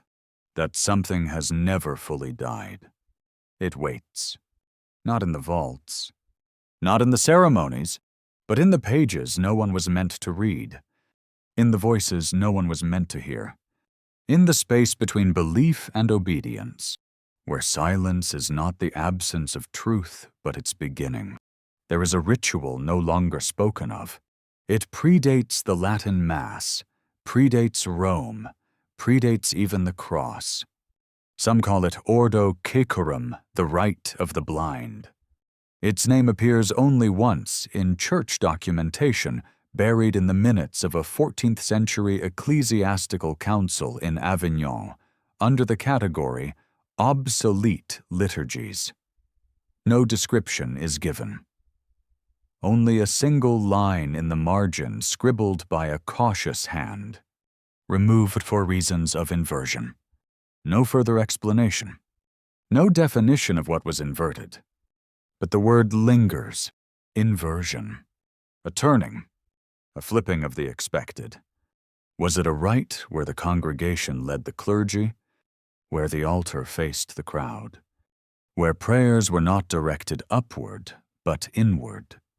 Some scholars have speculated the rite of the blind was a mystic ceremony practiced by fringe sects in early Christian centuries, one where participants wore veils or blindfolds, gathering in darkness to listen for God, without sight, without script.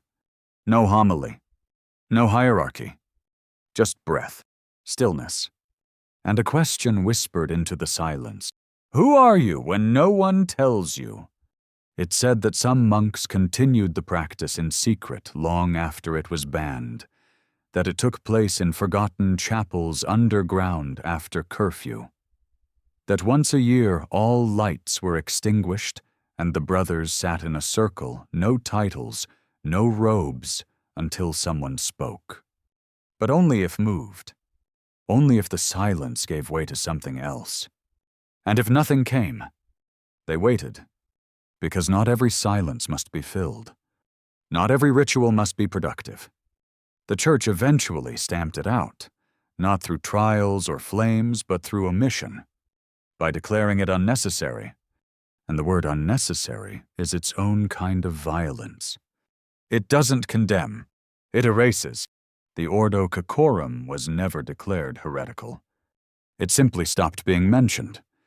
And in a world built on script and succession to be unspoken is worse than to be denounced. But echoes remain. In footnotes, in marginalia, in the spaces between lines where monks scratched questions, riddles doubts.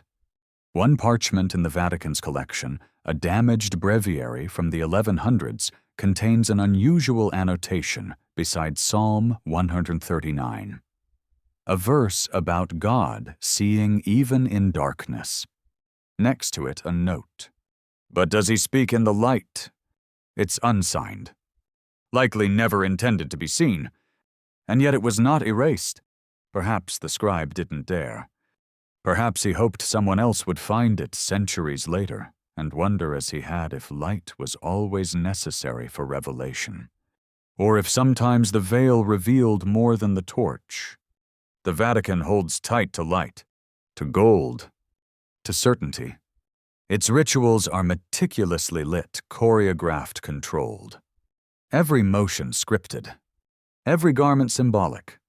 But what happens when the symbol forgets its meaning? When the robe becomes heavier than the man inside it?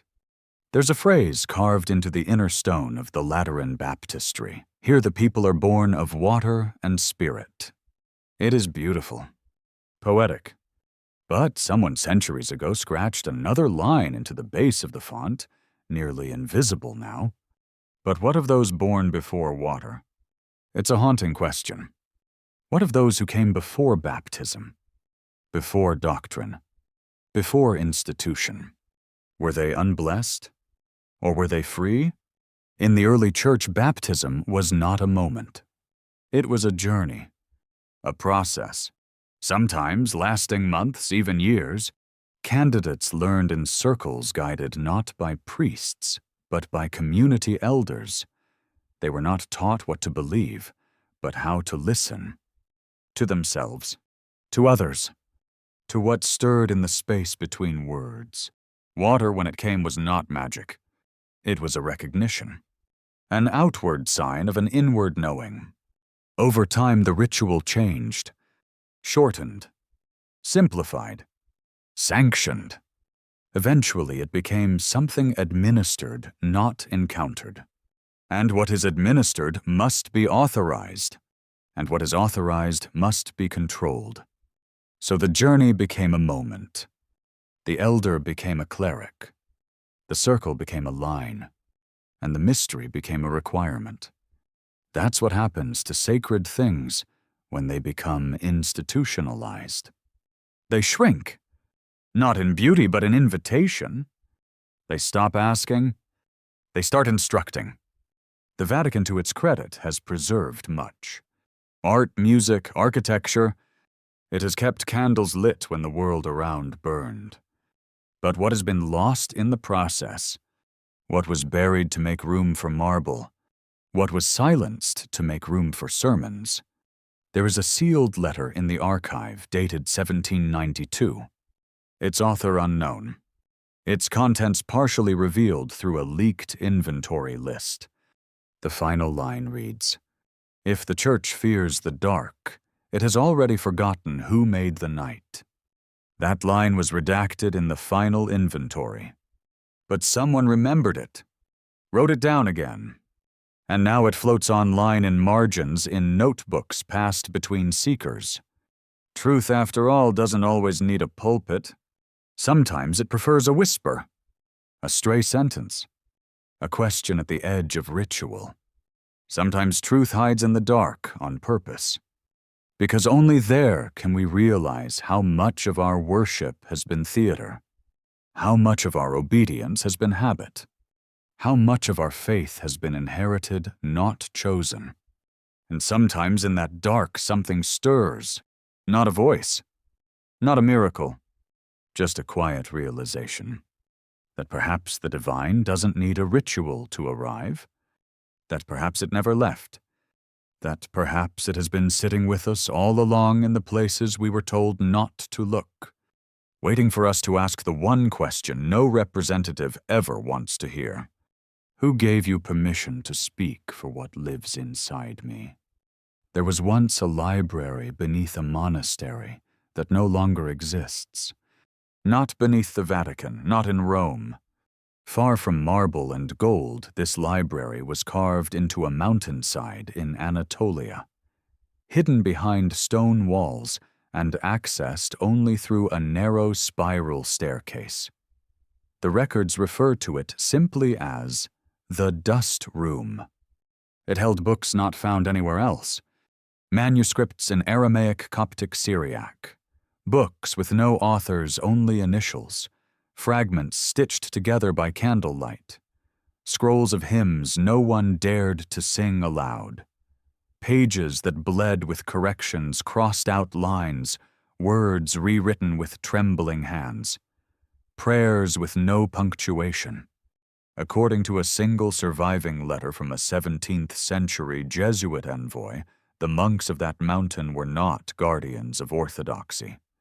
They were guardians of memory, of what had once been allowed and what had once been lost. They kept no catalogue, no index. They did not interpret the texts, they simply preserved them, as if they knew history would erase what it could not control. The envoy described one manuscript as a gospel without narrative. It contained only teachings, no miracles, no crucifixion, no resurrection. Just a voice, sometimes tender, sometimes cryptic, offering guidance in riddles. If you look for me in temples, I will remain a name. If you look for me in silence, I will become your breath. That manuscript was never seen again. In fact, within a decade, neither was the monastery. An earthquake was blamed. But some believe it was a fire. Not natural, not accidental. A cleansing. Because in the early 1600s, the Vatican had quietly begun a project known as Collectio Extincta, the Extinguished Collection. Its purpose: to identify and remove all known copies of texts considered divergent, redundant, or potentially misguiding. Not heretical, just misaligned. The Church understood something crucial. Control was not merely about condemning. It was about forgetting. It's easy to argue with heresy. It's harder to argue with what is never spoken of again. The Collectio Extincta operated in shadows. Local clergy were instructed to recover certain texts from private homes, monasteries' libraries. Compensation was offered, cooperation rewarded, silence expected. By the end of the 17th century, hundreds of titles had vanished from circulation. A few turned up in private archives. Others reappeared centuries later misfiled or misnamed. But most gone, burned, buried, absorbed into the Vatican's inner labyrinth, if anywhere at all. Because when you own the story of salvation, you must protect it, not just from external threats, but from internal contradictions, especially the kind that whisper, "You never needed us." That's the danger. That's what these books suggested. Not that God was false, but that God was free, unmediated, unregulated. And that perhaps is the most threatening idea of all. One of the last recorded texts listed under the Extincta Register was titled Via Infima, the Lowest Way. Allegedly written by a mystic named Eleonas in the 13th century, it proposed a strange, almost subversive theology that those closest to the divine were not the elevated, but the ignored. That the ones who never entered a church might be the ones God walked beside most often. That the divine preferred the margins, not the center. That the path to God was not up, but down.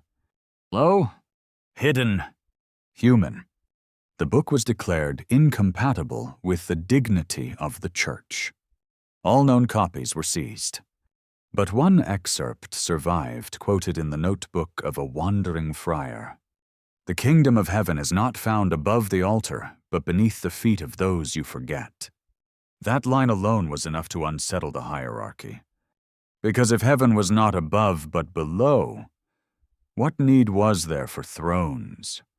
And if the divine preferred the forgotten, what did that make the ones in power? The Via Infima was never mentioned again. Not officially, but its ideas never fully disappeared. They surfaced in poetry, in anonymous hymns, in folk tales whispered in the back pews of mountain chapels. They surfaced in actions, nuns who served without names, monks who refused elevation laity, who turned inward rather than upward. Because even suppressed truth leaves fingerprints, and forgotten knowledge remembers itself.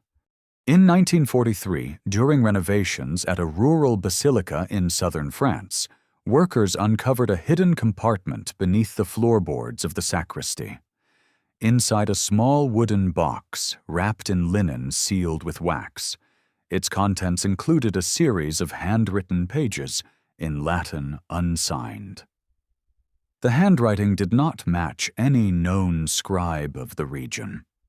The pages described a theology of quiet refusal, of divine presence that could not be housed in ritual, a God who moved like water, always seeking the lowest point. The document was turned over to the bishop. It never reached the archives. Its existence was confirmed only once in the personal journal of the local priest. The words unsettle me. They speak of a holiness that cannot be owned, a God who walks where we refuse to look. That journal, too, was lost after his death. But notes about it survived. They always do. Because suppression never fully erases. It only delays remembering. And slowly, like moss through stone, memory returns. Through seekers who read between the lines. Through historians who refuse to simplify. Through artists who paint halos around farmers and fishermen instead of saints. Through mystics who dream of churches without ceilings. Through you, perhaps, listening now, because you've likely felt it too. That quiet tug inside when someone tells you how you must believe. That still pause when you wonder why certain voices have been left out. That soft, persistent question. What have they buried to make space for the throne? And more importantly, what happens when it is unearthed? They say the Vatican is a city of keys. Keys to gates, keys to knowledge, keys to salvation. But keys only exist if something is locked. And what happens when the thing locked away was never meant to be? There's a small stone carving on the exterior of the Apostolic Palace, tucked beneath a weathered arch no one looks at anymore. Faded by centuries of rain, it shows a figure kneeling not in prayer, but in despair. A broken staff lies at his side. Above him, two hands emerge from a cloud, not offering comfort, but turning away. Beneath the carving, almost illegible. He was told to listen, but they taught him only to speak. No one knows who carved it. No records mention its commission. Some say it was added during restoration work in the late 1500s and simply never removed. Others believe it predates the palace entirely, that the wall was built around it, as if even the masons feared what might happen if they erased it completely. A warning, a confession, or just another voice buried beneath layers of ritual. For centuries, the Church has been both guardian and editor of the sacred. It has preserved light and hidden it. It has carried memory and rewritten it. It has declared some experiences holy and others delusional, especially those that didn't ask permission. One of the most quietly censored voices in Christian history was a woman named Theodora of Tyre. Almost nothing remains of her writings, only second-hand quotations preserved in the polemics of those who opposed her. She spoke of visions, not of angels but of absence. She claimed the divine appeared not as light but as silence, a silence that filled the room until her thoughts no longer belonged to her. She said it was not peace exactly, but something deeper. She called it the vast. Her teachings grew in small circles, hidden ones, women mostly, artisans, midwives, the nameless. They met not in churches but in kitchens. They practiced no rituals. Their sacrament was presence. They believed God was not something to be summoned, but remembered. Theodora was eventually denounced as mentally ill. Her followers faded into obscurity, but a few of their phrases survived, found carved into the beams of farmhouses, scratched into pottery shards, scribbled into the back pages of devotional texts. One appears again and again. God has no representatives, only reflections. What does that mean? A representative speaks for. A reflection reminds of. One claims authority, the other only presence. If God has no representatives, what does that make the Church?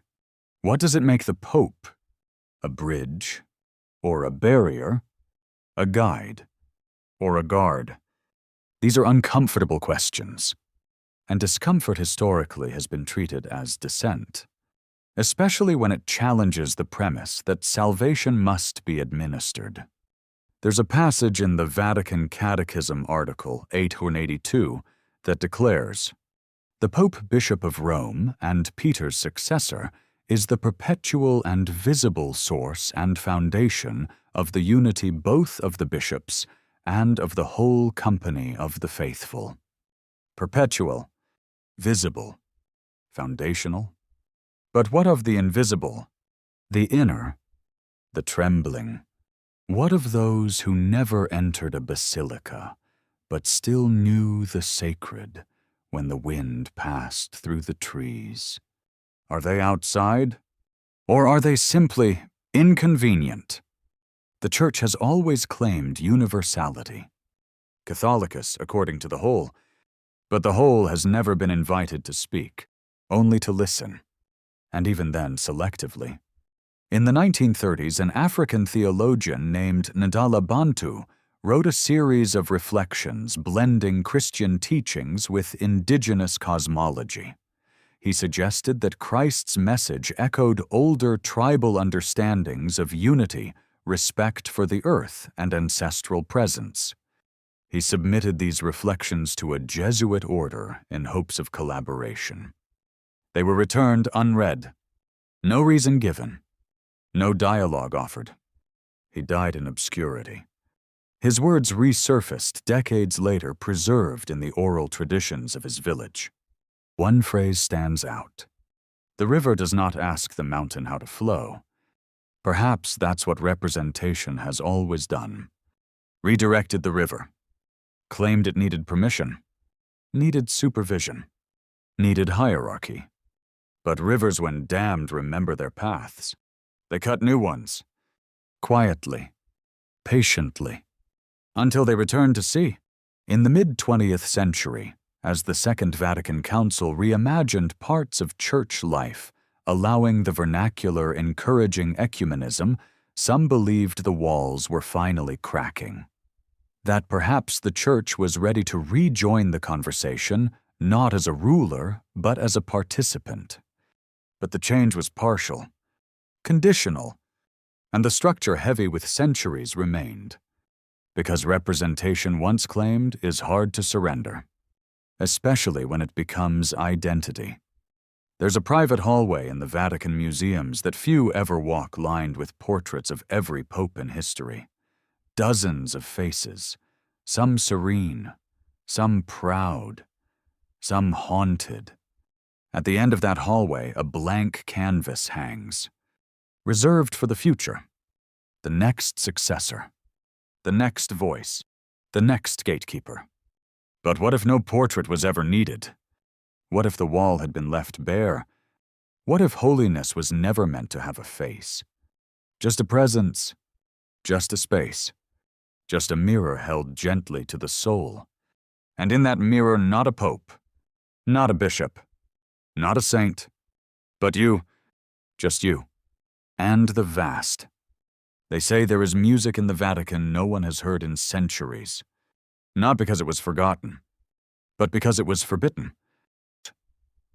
In a locked drawer beneath the Sistine Chapel, in a cabinet known only to a few archivists, rests a manuscript called Canticum Umbrae, the Song of the Shadow.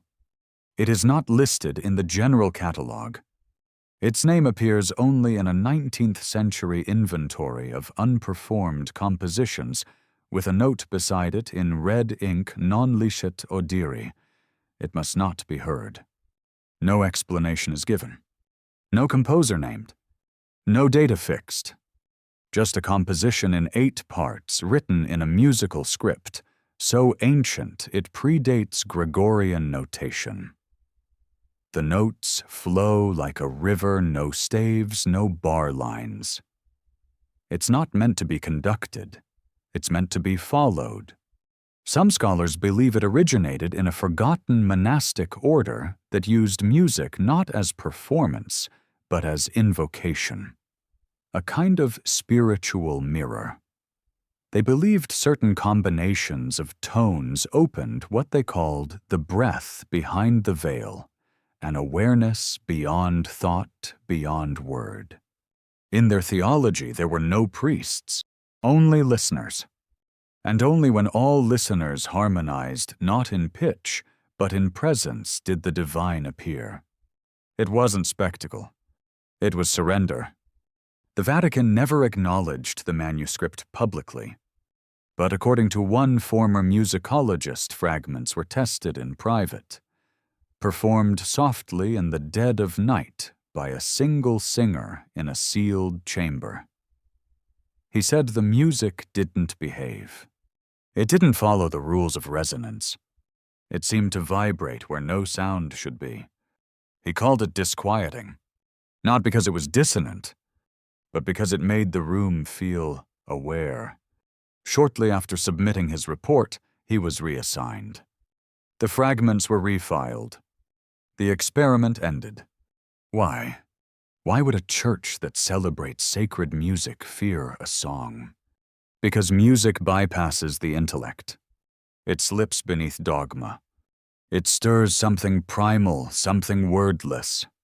And in a religion built on proclamation, wordlessness is danger. But it's not just the music that was silenced. It's the texts that once accompanied it. There are whispers of a lost gospel evangelium vocis, the gospel of the voice, never canonized, never officially named, said to have been passed orally for generations before ever reaching parchment. It contains no miracles, no doctrine, just conversations, moments where Jesus listens more than he speaks, passages where his only answer is a question. One such exchange, recounted in a footnote from a 12th century Flemish monk, goes like this. A man asks, "What must I do to find the kingdom?" Jesus replies, "Why do you ask for a path when you have legs?" The man insists, "But I need to know the way." Jesus says, "Then walk in the direction of your deepest silence." The Vatican has never confirmed the text, but it has denied its relevance. And perhaps that's the louder confession, that a voice which leads you inward threatens the voice that calls you to kneel, because institutions survive on unison, on choir books, on scripted prayers, but the evangelium vocis asks you to improvise, to sing what you hear inside. And sometimes, that song doesn't rhyme with Rome. There's a tradition in some forgotten corners of early Christianity once practiced by weavers and shepherds, where prayer wasn't spoken but hummed. Each breath became vibration. Each hum a note without words. No scripture, no liturgy, just sound carried into sky and soil. The Vatican never banned it. It didn't have to. It simply ignored it. And over time, forgetting did what condemnation never could. But forgetting, too, leaves trails. In lullabies, in field chants, in the way your voice quivers when you hum alone.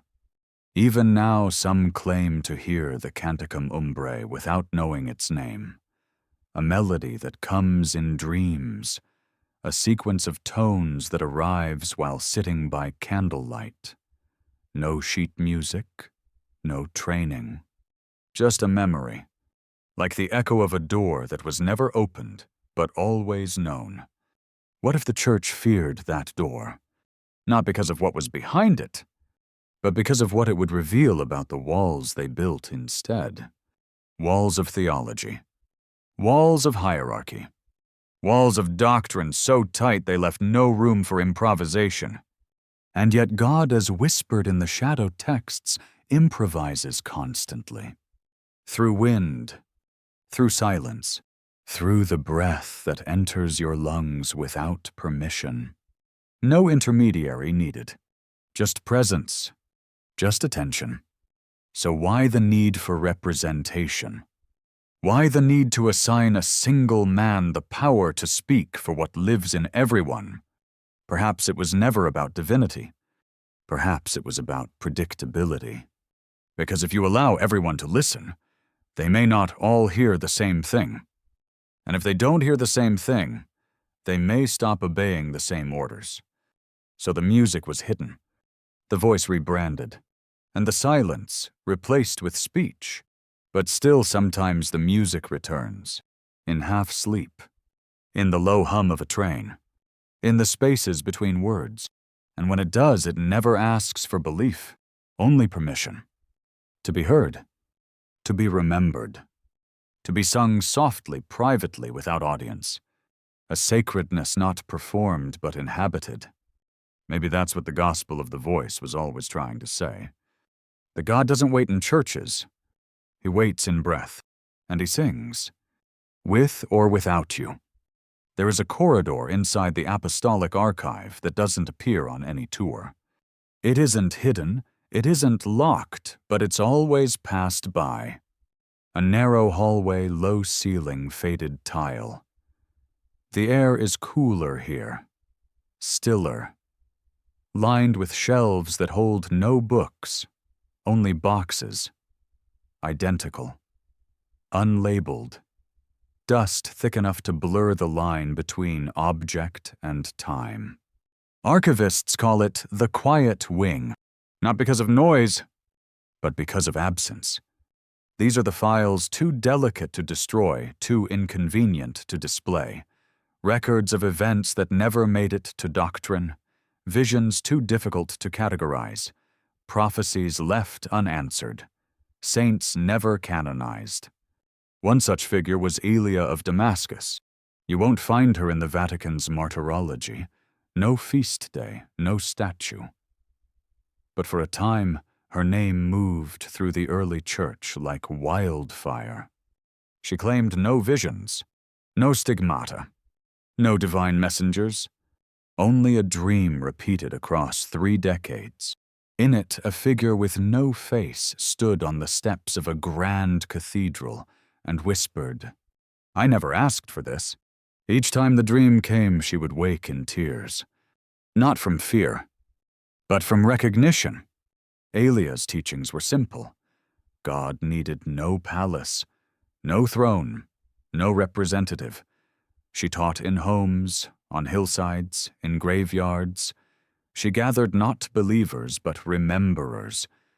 People who felt something had gone missing, not from the world, but from the church. Rome did not accuse her of heresy.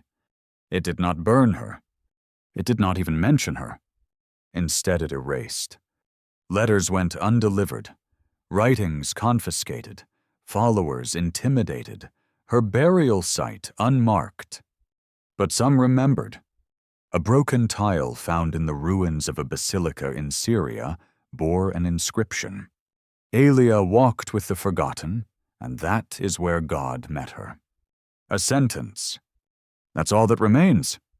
And yet that sentence survived empires, because some truths cannot be unwritten. They simply go quiet. And the Vatican has long known how to weaponize quiet. In 1957, an internal memorandum circulated among senior curial officials. It outlined protocols for handling unauthorized mystical experiences, particularly those involving messages that contradicted ecclesial authority. The recommendation, not confrontation, but containment. Keep the visionary close. Assign a spiritual director. Redirect their language. Filter their experience. If resistance arises, isolate. The strategy was effective. Not dramatic, but thorough. One case involved a young woman from Spain who reportedly heard a voice telling her, "Do not kneel to men who speak for me." She was devout, obedient, confused. Her parish priest passed her account to the diocese. A delegation was sent. Interviews were held. She was moved to a convent for discernment. Within months, she stopped speaking. No statement was issued. Her writings, journals, and letters were collected and stored. A reference to her appears in the quiet wing under the name Case Lumen 7. No further detail, no photo, just a note in Latin. The flame does not need extinguishing when the air is removed. It's a chilling metaphor, but it reveals the method. Don't attack the fire. Starve it. Isolate the mystic. And the message dies alone. But not all flames surrender. Some move underground, like roots, or embers, or prayers spoken in languages too old for translation. There's a forgotten dialect once spoken by a mountain sect near the Black Sea. Scholars call it lingua mortua, the dead tongue. It was never written down, only sung. Songs of lament, of awe, of quiet rage. Sung in caves, in fields, in hiding. One refrain, loosely translated, appears in an old Vatican linguistic study. He who wears the robe has forgotten how to shiver. The phrase was deemed poetically heretical. Not condemned, just shelved, because the Vatican doesn't always fight with fire. It fights with forgetting. By controlling the archive, the liturgy, the myth. It doesn't need to shout. It only needs to curate. And yet, what it fears most has never been fire. What it fears is remembering. Remembering the rawness of early faith, the unpolished, the unapproved, the unmanageable. A church before its robes, a gospel before its grammar, a God before the gates. That remembering cannot be institutionalized. It cannot be canonized. It must be chosen, individually, repeatedly, in the quiet, in the breath before reciting a creed that no longer moves you, in the hesitation before kneeling to someone who demands it, in the moment you realize, maybe the voice has always been inside you, not speaking loudly, not commanding, just waiting for the representative to fall silent, for the performance to end, for the illusion to collapse. And when it does, there may be no grand revelation, no thunder, no light, only stillness, and the faint sound of something once buried beginning to rise again. Not a relic, not a rite, not even a doctrine, just a memory that once the divine walked without crowns, spoke without pulpits, and loved without permission. No one knows exactly how many keys exist in the Vatican. Some open gates, some open cabinets. Some are ceremonial, too large to use, too ancient to discard. But there's one key that has never been found. Its shape is described in a 17th century inventory, now partially blackened by fire. The note beside it reads, "Clavis interior, used once, returned never." The inner key.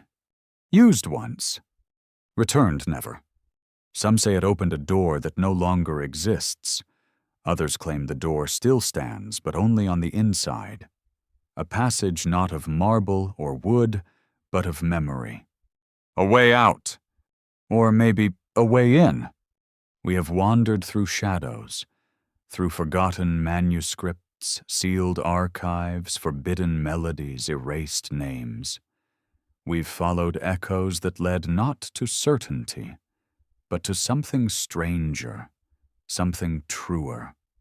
Not the grand, glittering halls of dogma, but the small, dim corners of human longing, of questions asked in whispers, and prayers never spoken aloud. The Vatican has stood for centuries as a beacon of authority, structure, permanence. It claims to hold the lineage of heaven, to speak for the divine, to be the one door through which all must pass. But what if that door was always ornamental? What if the real door was never built, only remembered, in the eyes of a child who looks at the sky and feels something vast, in the silence of a woman who refuses to bow to a voice that does not recognize her own? in the trembling breath of a man who no longer believes but still feels something. Not above, not beyond, but within. The Church teaches that without representation, there is confusion, that without authority, there is chaos, that without structure, there is collapse. But perhaps that's only true for those who need control more than they need truth. Because truth, raw, uncurated truth, is never tidy.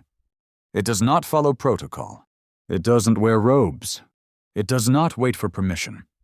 It arrives like wind through a broken window, like a song with no melody, like silence that feels alive.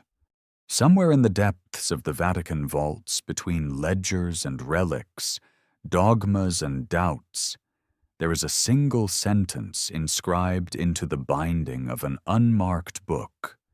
God is not missing, only misfiled. And maybe that's what this whole story has been about. Not a conspiracy, not a revelation, but a reshelving of power, of meaning, of access. The Vatican may have locked the gates, but they forgot to erase the paths, the faint trails of those who remembered how to listen, how to question, how to walk without intermediaries. They left behind more than texts. They left traces in the way bread is broken by hands that tremble, in the way eyes meet across pews, not in obedience but in recognition, in the way people sit long after the Mass has ended, not to pray, but to simply be. No representative can replicate that. No title can bless it. No throne can contain it. Because what lives there is not doctrine, not theology, but presence, a presence that requires no defense.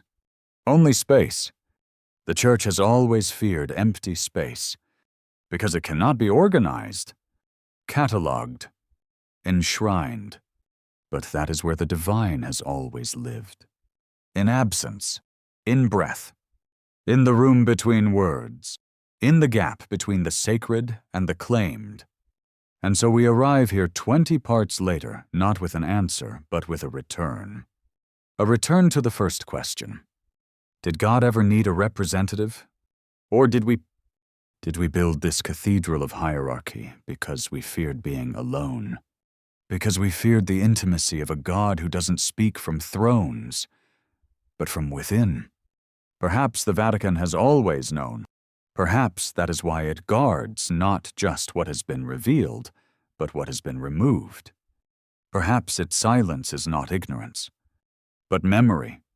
And maybe the greatest secret it hides is not in a vault, not in a prophecy, not even in a forbidden book, but in a realization too fragile to be spoken aloud. That divinity cannot be managed, only met. That salvation cannot be distributed, only discovered. That no one can walk you to the door, because the door has always been within, waiting, not for belief, but for recognition. So tonight there is no conclusion, no final proof, no sealed truth. Only this: a key was used, a door was opened, and someone long ago walked through and never came back. Maybe that someone was you. Maybe. It still could be.